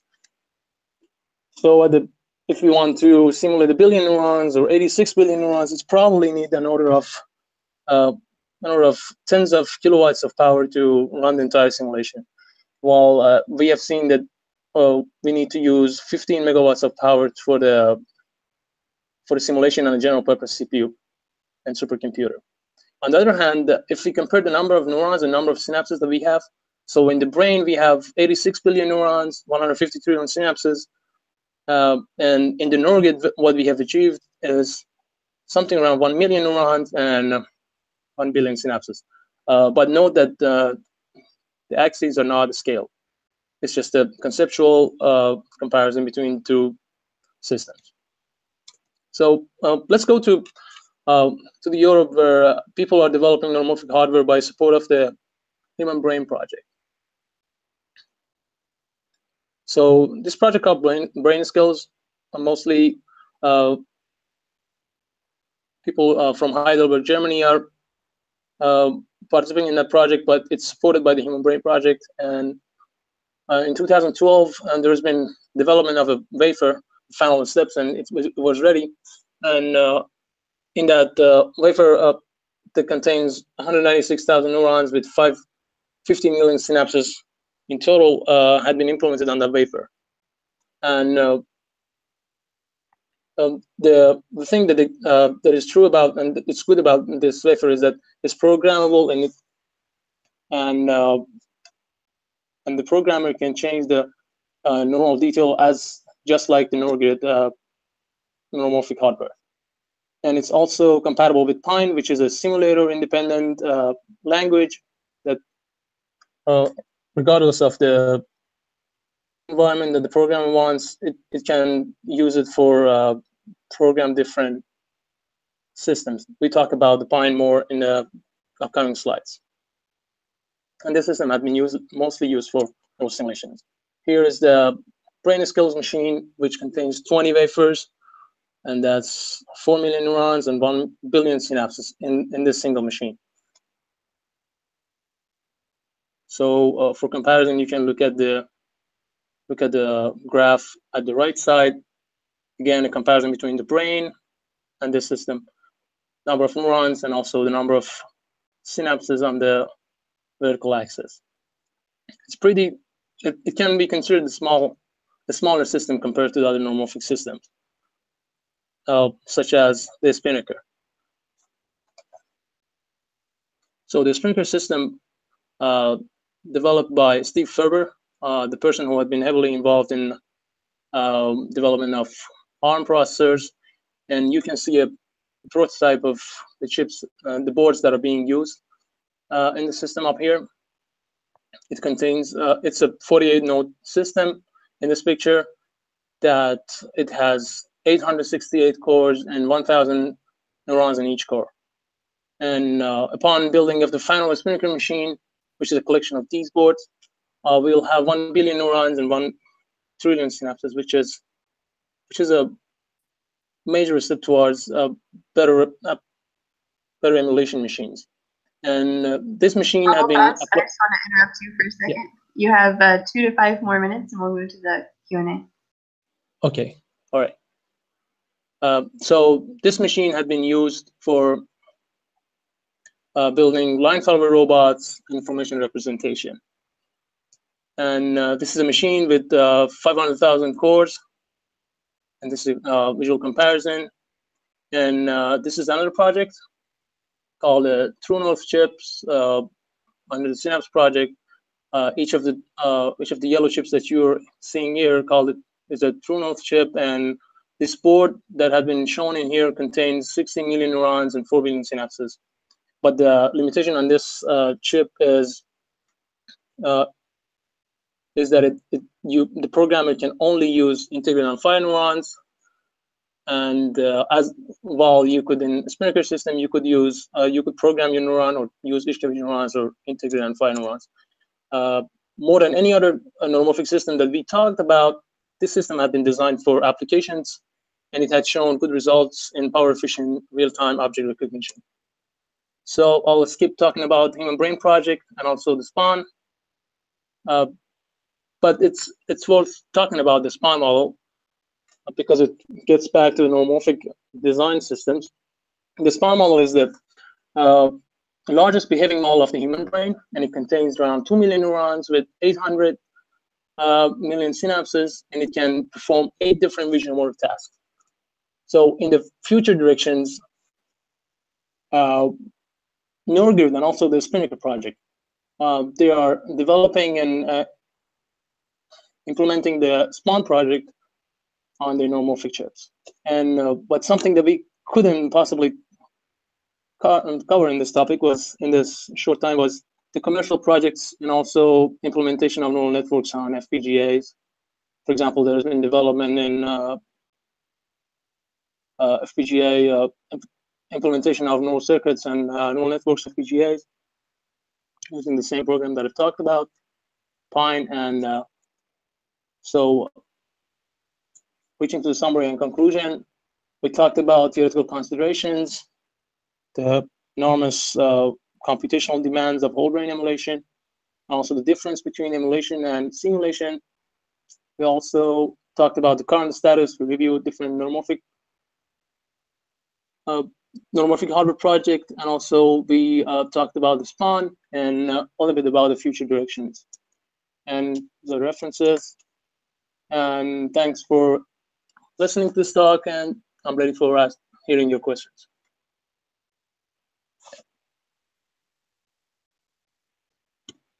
Great, thanks, Abulfaz. So looking at the online Q&A, looks like we might have some new ones.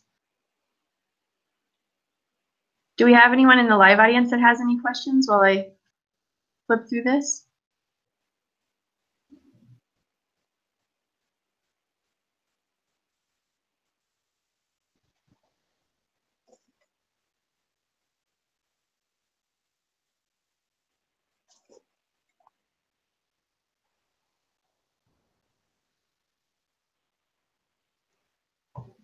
Yeah, I don't think we have any new questions on the Q&A link.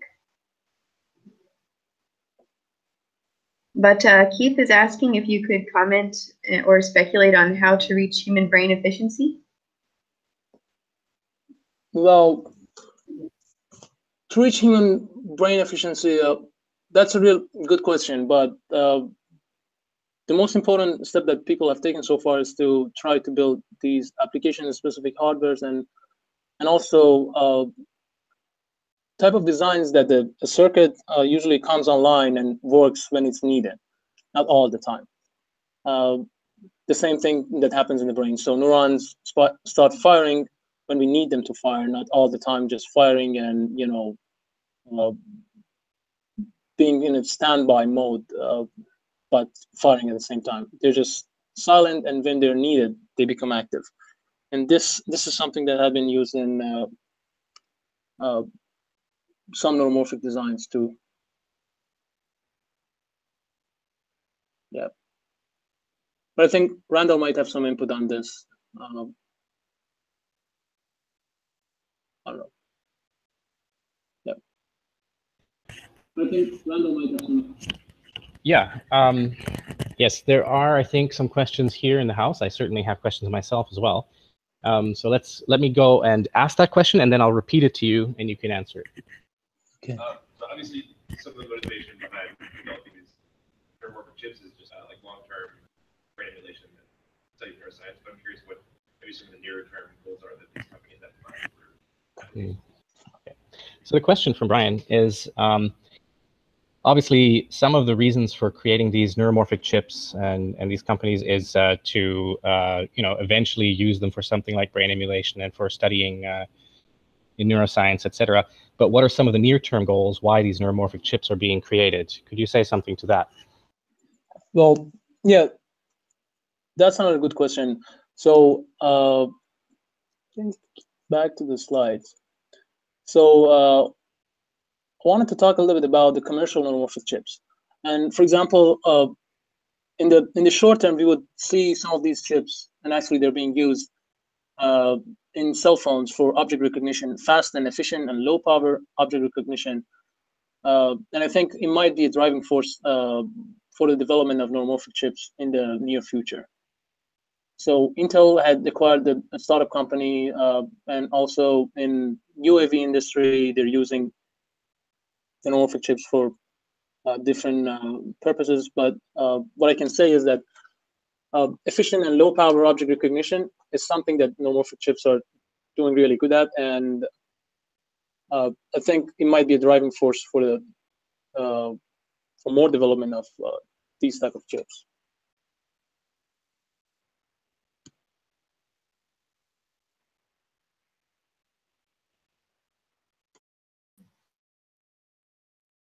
I'm unfortunately still not seeing any questions in the online Q&A. Are there any more in-house questions?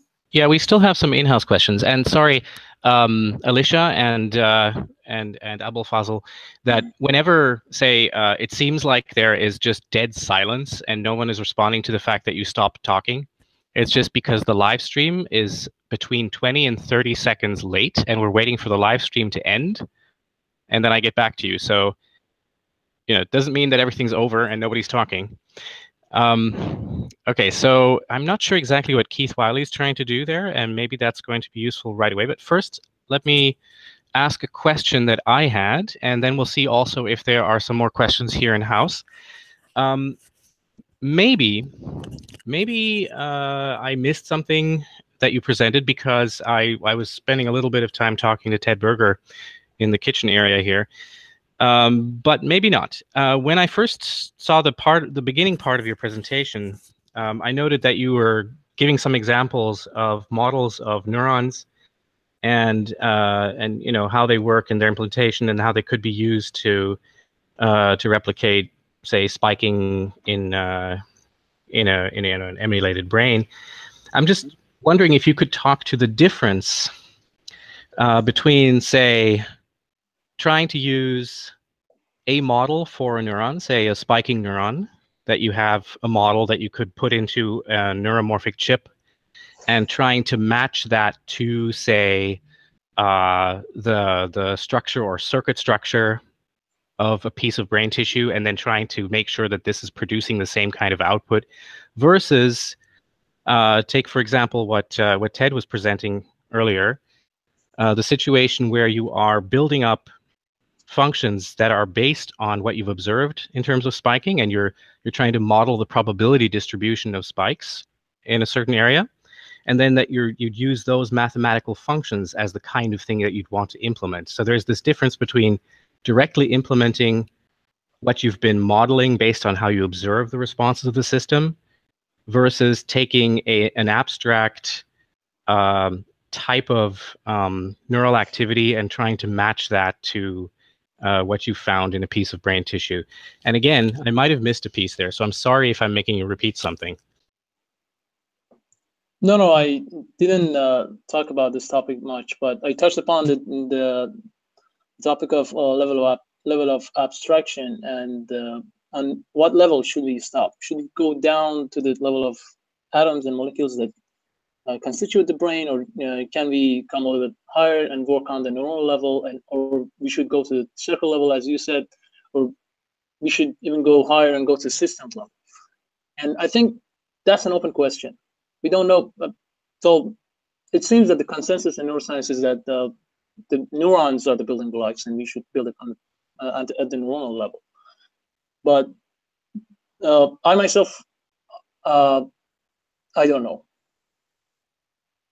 And I think it's an open question. It's still an open question. Although, if you just extract the probability distributions and implement them on a hardware, and it works, that we have seen in Ted Berger's publications before in the past couple of years, and it works. But we don't know if it works all the time, or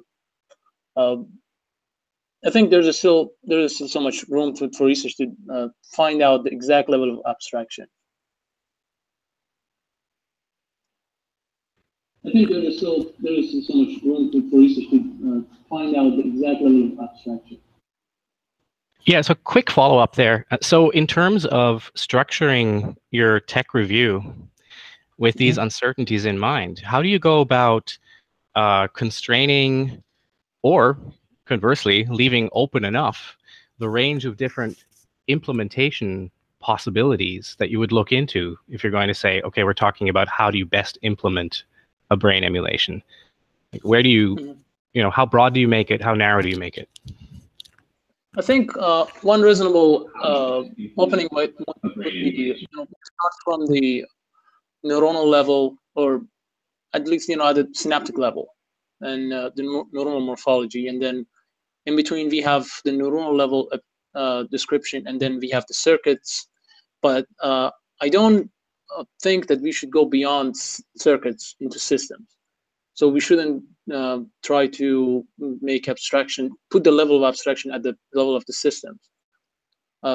It seems plausible to do it at the level of the circuits, neurons, and maybe neuronal morphology. These three scales, I think they sound plausible.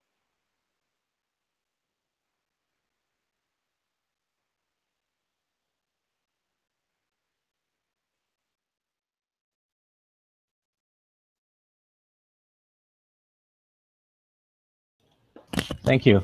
Let me just check for in-house questions. That possibly covers it right now. Now, before we switch to the next person, which I'm sure Alicia is happy to introduce the next person coming up, which I believe is me because I'm standing in for Ilya. I just wanted to mention that we have a technical issue coming up, which fortunately we've been warned about in advance.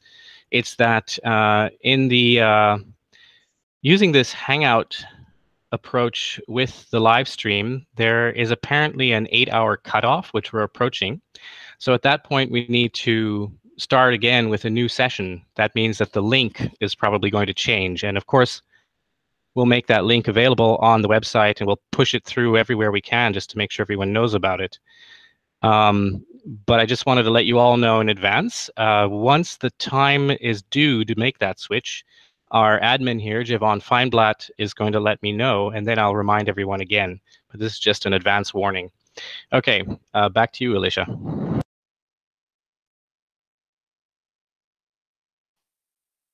So there is actually one question that came up on the Q&A for Abulfaz, if we can go back to that. He was asking, how much computation do you estimate is happening in each neuron?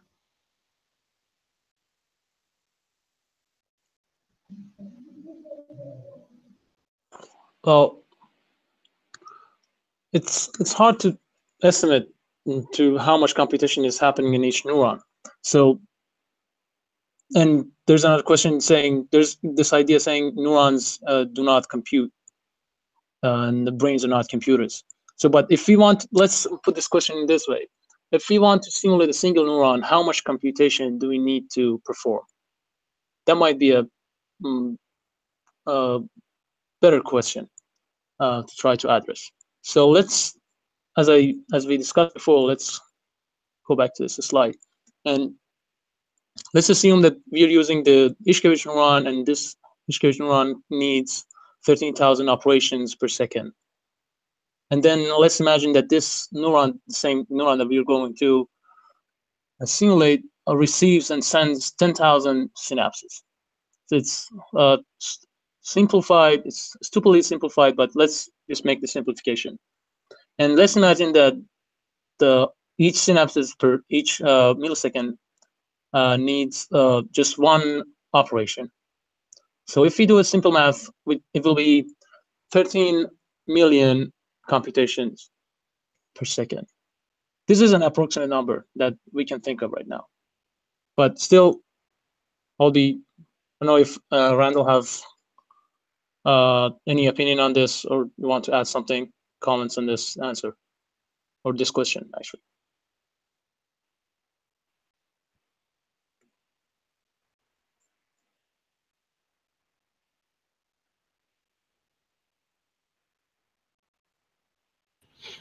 No, I don't really have a particular comment to make because, of course, you know, the kind of computation that's being done, it depends on the abstraction level at which you're looking at the problem, or, you know, what you're going to include and what not and why. So it's too early, I think, to talk about that. We all throw out some, you know, some big estimates. That's where the exaflops come in, but I think it's actually quite early. So I'll give, once again, giving it back to Alicia. We have one really popular question on the Q&A asking about how we could speed up the timeline that Ken Hayworth outlined for us earlier. For 2100 is the year for mind uploading. I'm wondering if we can apply that to this discussion here. Abulfaz, do you think that there's anything in neuromorphic technology that is part of why the timeline is so much longer, is so long? So you're asking if there is anything in the neuromorphic hardware technology that makes it to be a longer time after 2100? Right. So is there anything in this field that we could do to help speed things up?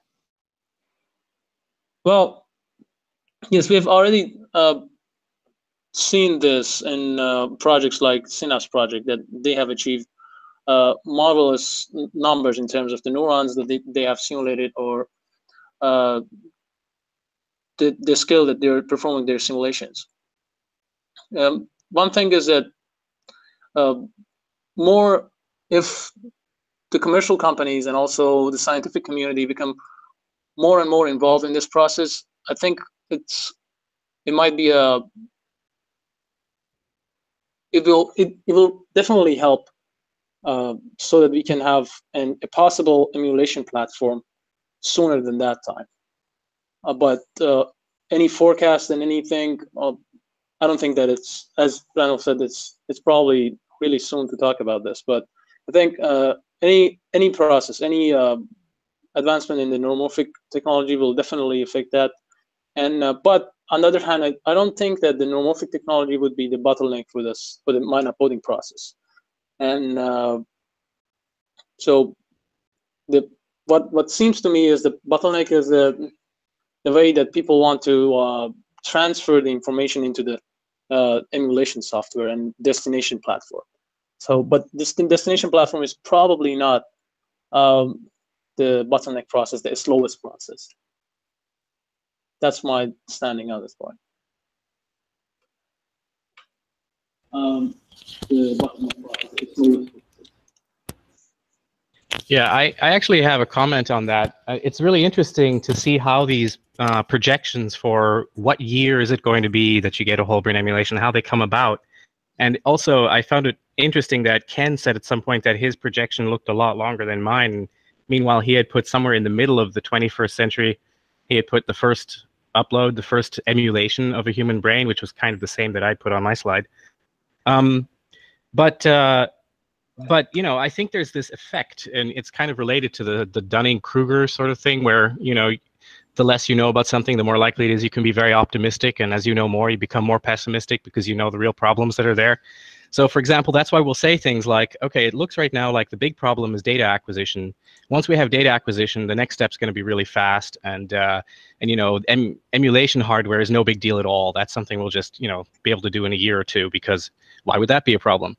We haven't really even had to tackle that because we don't know what we're going to try to emulate on a hardware platform. As we get closer to that, then we'll see just how hard that really is. So that's just a comment about how, you know, we make estimates about some things. We'll say like, oh, it's going to take forever to collect all the necessary data for an emulation, because that's the problem we're dealing with right now.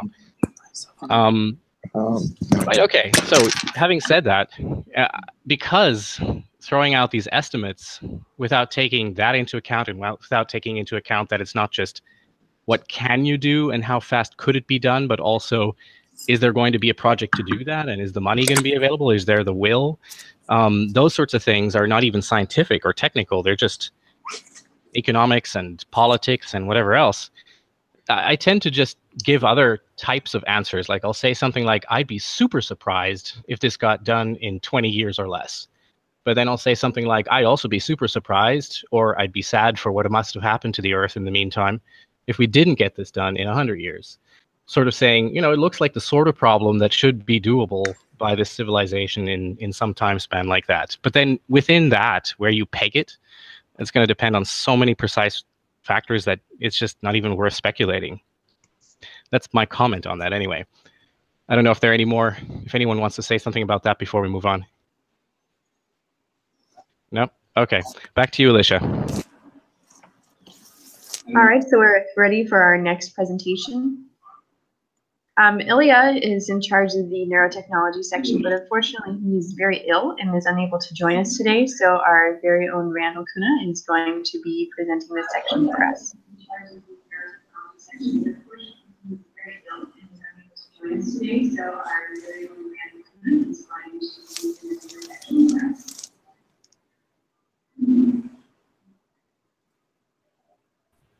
Okay, thanks for handing me the mic again.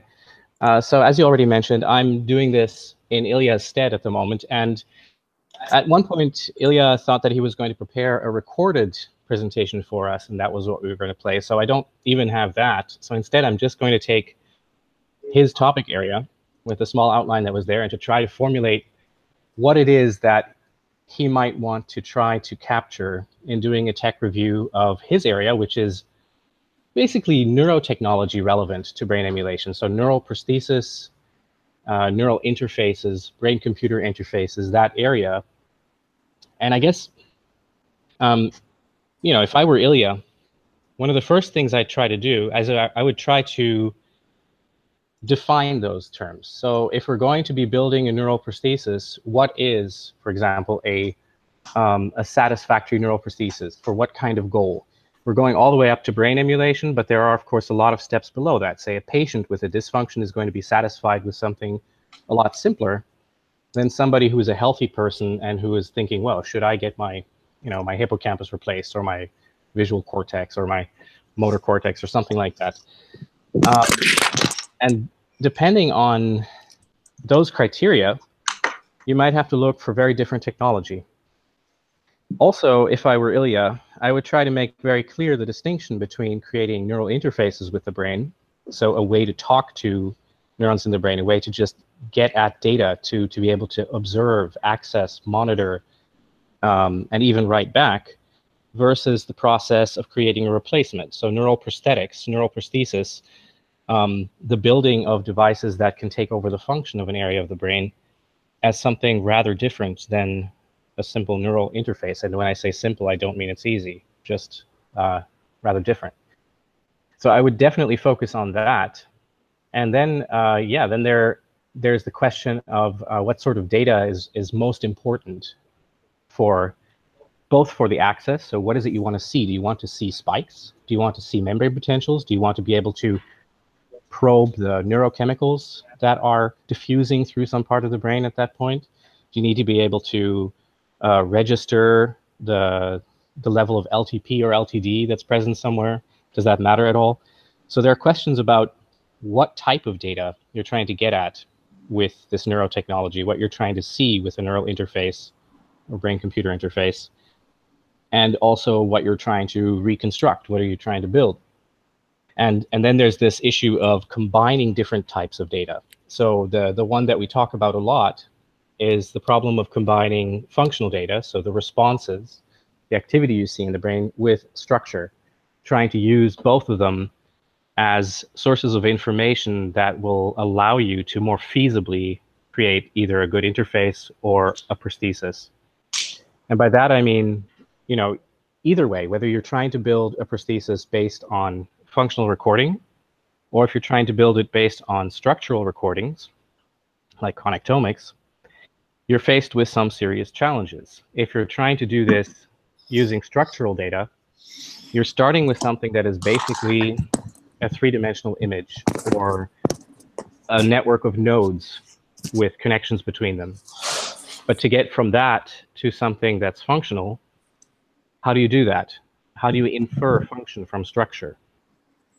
For that, you need to have a really good understanding of how certain brain areas work, how various components of the brain work, the sorts of probability distributions there are for exactly what they may be expressing at this time, and how you have to sample from those probability distributions to build up your functional models.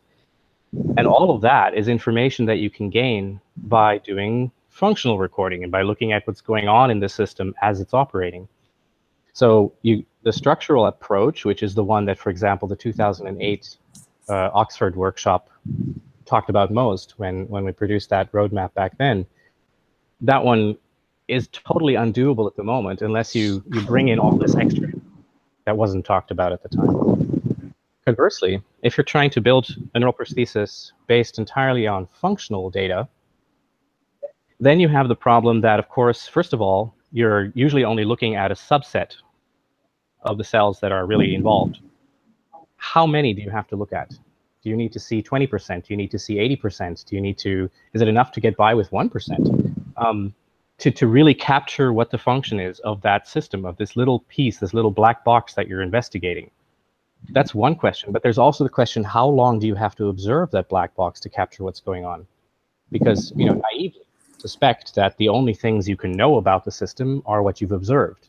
Now, if you're doing good machine learning, you can often extrapolate beyond that. You can build functions that generalize, that predict beyond what you've seen. But how do you know that those predictions are valid, that they're correct? So validating that system is trouble. So just because you can't observe that piece of the brain from birth until the moment where you're trying to build this prosthesis, that's a problem. And even if you could observe it throughout its entire lifespan, you don't know what things you haven't seen that just haven't manifested, but that were there in the blueprint from the beginning. So that's where trying to constrain your functional problem in a variety of ways and making that whole thing, making it computable, making it possible to derive parameters for your models, making it so that you better predict what it should be doing or may be doing. For that, having a lot of information about the underlying circuit structure, getting that structural data is very important. So the two things, these two data sources are very important, and it's important how to combine them. And that's where I would focus on trying to look at not just what are the methods out there that people use to either do functional recording or to do structure mapping, but to think very carefully about, well, how would you use this to combine the information you're getting into something that constrains your problem as much as possible and makes it as validatable as possible. And if you can use those two criteria as a guide for this investigation, as a way to, say, decide what is a really promising approach, what's a less promising approach, or what might need to be added, that's where it gets really interesting, if you can do a tech review with that sort of detail. Now, of course, that's a tall order, and I'm sure this is not going to be done in the first iteration, but that's sort of how I would approach the problem. And that's what I'll leave my version of saying what Ilya might have said at this point, and I'm open for questions.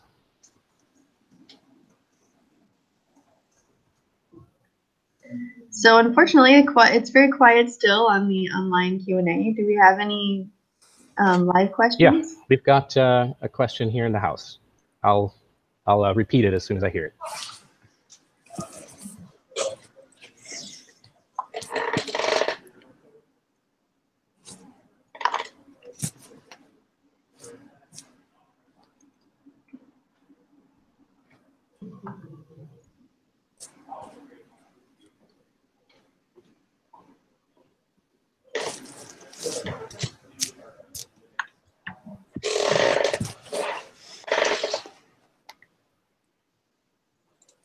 Daniel asked a fantastic question. He asked, so about the difference between trying to create a prosthetic that actually replicates the underlying neural code of a piece of a system of a neural tissue or neural circuit that you're trying to build a prosthesis for, versus one that merely accomplishes, say, the same or an equivalent functional role, but where the brain has to do some learning, where the plasticity of the brain is being used to actually be able to use the prosthesis. This is a very, very significant question because, of course, most of the work that has happened so far in neural interfaces as well as prosthesis here, the example Daniel asked about was cochlear implants, which of course don't operate at all like the underlying system. And also in interfaces where, say, people say, oh, you just have to stick an electrode anywhere in the brain and the brain can learn how to use it and move an arm, right? Move a robot arm or something. This is true, but I think there's a huge distinction there between the goals, what you're trying to achieve. In some cases, oh, by the way, I'm getting some feedback. Someone else is not muted. I think it might be Javon or someone isn't muted. I'm sorry. Well, yeah, I'm getting sounds from you over there. The mic is off. Oh, okay. Well, I'll just keep on going. So I think the big difference is the utility of the neural prosthesis that you've got. So for example, in the case of a cochlear implant, you've got a patient who couldn't hear at all or can't hear much. And they're very happy if they can learn to use any tool, be it a crutch if you're trying to walk or a cochlear implant, to just get the function they're trying to get. They don't care a lot about whether it feels the same as it used to, if they were hearing the same as they did before they lost their hearing, if that's the case. Similarly with people who get a retinal implant and all that. So that's a little different than, for example, the case of a healthy patient who has a very well-working piece of brain tissue that does something, and who, first of all, wants the function to be just as good, who may not want to spend a year learning how to use it. But then also in some parts of the brain, if you're trying to build a replica of what's there, it's very important to capture exactly what's there, because let's say there's a portion of your brain that remembers what your parents look like. You can't just put an arbitrary system in there that can remember faces, because that no longer remembers what your parents look like. Now, of course, you could go and learn what your parents look like again, but the idea is if you were going to use this as a process for eventually doing a whole brain emulation to, say, copy what's going on inside of your brain, what you've remembered, your experiences, you can't just toss them all away and put in, similar functional pieces. Now, of course, if you're trying to use what you learn about a piece of the brain to then build an artificial brain that doesn't need to be anyone in particular, that's a whole different ballgame. Then you could just build functional components like that, and it should work. And I'm sure that there are gray zones and areas where this is all, you need a little bit more of the underlying detail or a little bit less. And it probably depends on the part of the brain you're working with as well, because maybe for most people who need who would like to get a brain emulation at some point, even if it's for a whole mind uploading project, they might be totally happy with a less precise emulation of their cerebellum, as long as it still helps them carry out their motor functions and all that and the connection with the body. So this is really, in part, a question about what are the success criteria for mind uploading? What are the success criteria for whole brain emulation? What are the success criteria for partial brain emulation? What are the success criteria for neural prosthesis? And that's something that we have to iteratively figure out what those are and then aim for them depending on the project we're working in. So that would be my very long, unnecessarily long answer to that question.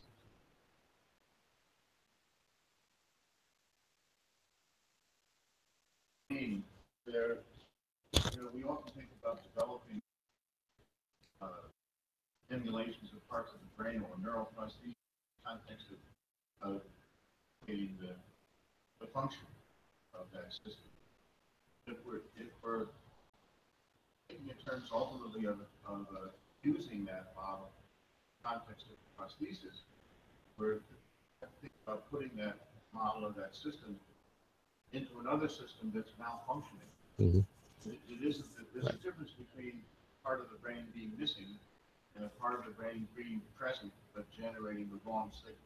Yeah. So if we're going to interface a prosthesis or a neural model with the existing brain, we have to think often about how to modify what's in the existing brain to make it correct. Mm. And that's very different from the way we usually think about developing the prosthesis. Yeah.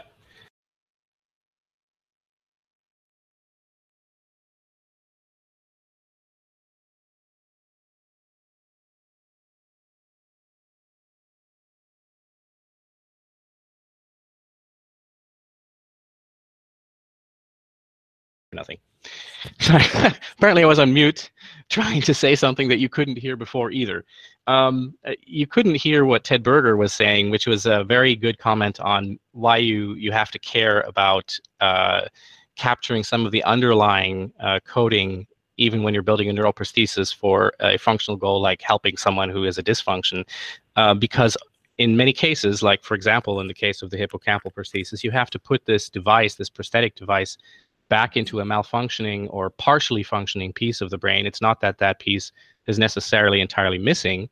First of all, that new device needs to be able to communicate and operate successfully with the remaining part of that piece of the brain and all of its surrounding neighboring parts that communicate with it. Now, yeah, so in that case, it's important that that these neural codes you're producing, that they're intelligible, that it makes sense in the context where you're trying to strengthen or trying to improve, trying to heal, trying to correct the coding that's going on. That is not always correct in the case of the patient's situation. I do remember that we've had several debates in the past about whether you could, despite that, force the patient's brain or the surrounding regions, the receiving area, to learn to use whatever codes, whatever strong codes you can create. So I think, again, even though that's true, there's probably some gray area and some debate about what's really usable. But that's a really good comment. Thank you. Okay, so any more in the house questions at this moment? Okay, I don't see any. Alicia, do you have any more? Yeah, someone asked if we could clarify OpenWater's claim to have achieved 1 billion times higher resolution than MRI. Can you speak to that? Okay, so you're asking, can I speak to the claim by OpenWater to have achieved something like 1 million or 1 billion times better resolution than MRI? Yeah.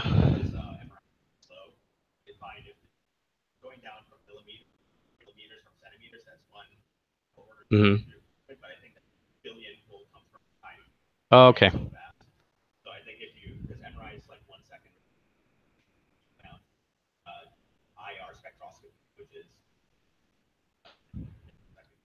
Okay, so Daniel here had the answer for that. He's suggesting that where they get the number from is not just the spatial resolution, but it's a combination of the spatial resolution and then multiplied with the temporal improvement in the temporal resolution. If you're going down to or going up to a much higher temporal resolution than the MRI could achieve, that's where you get that big number from.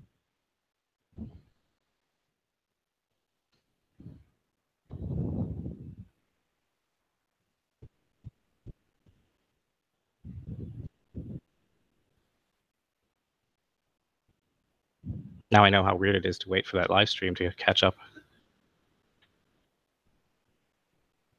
Okay.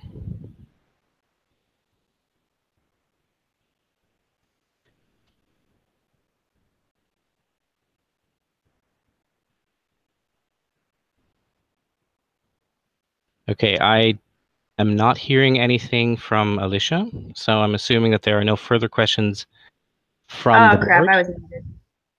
Oh, Sorry. you were talking. Okay. Yeah, I was talking. All right. Okay, so Keith posted a question. It's kind of a three-part question, so I'll do one at a time. Ted said he successfully determined firing patterns associated with certain concepts. Did those patterns persist between subjects? Oh, okay. So this is actually a question for Ted from Keith, who was saying, if I don't know if I'm getting it correctly because I don't see the question itself right here. Actually, I would like to see it, so I make sure I get it right. Oh yeah, here. Yeah, that's okay. I've got it. So Keith says Ted said he had successfully, or 50%, determined firing patterns associated with certain concepts, animals versus non-animals. Did those patterns persist between subjects? Was there a discovered universal representation of the animal category, or did it only categorize in the context of one subject? And gosh, I wish that Ted could just talk straight into the mic. Oh. The answer is we haven't tested enough. Okay.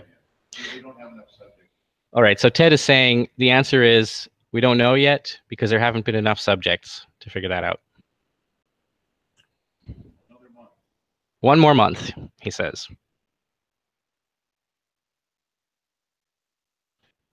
Okay, Alicia, are you muted again, or?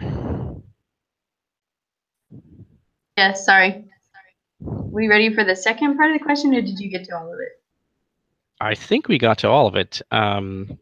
And yeah, so Well, maybe I we think either move on, or if there's time, we could take a break in between if there's still time left.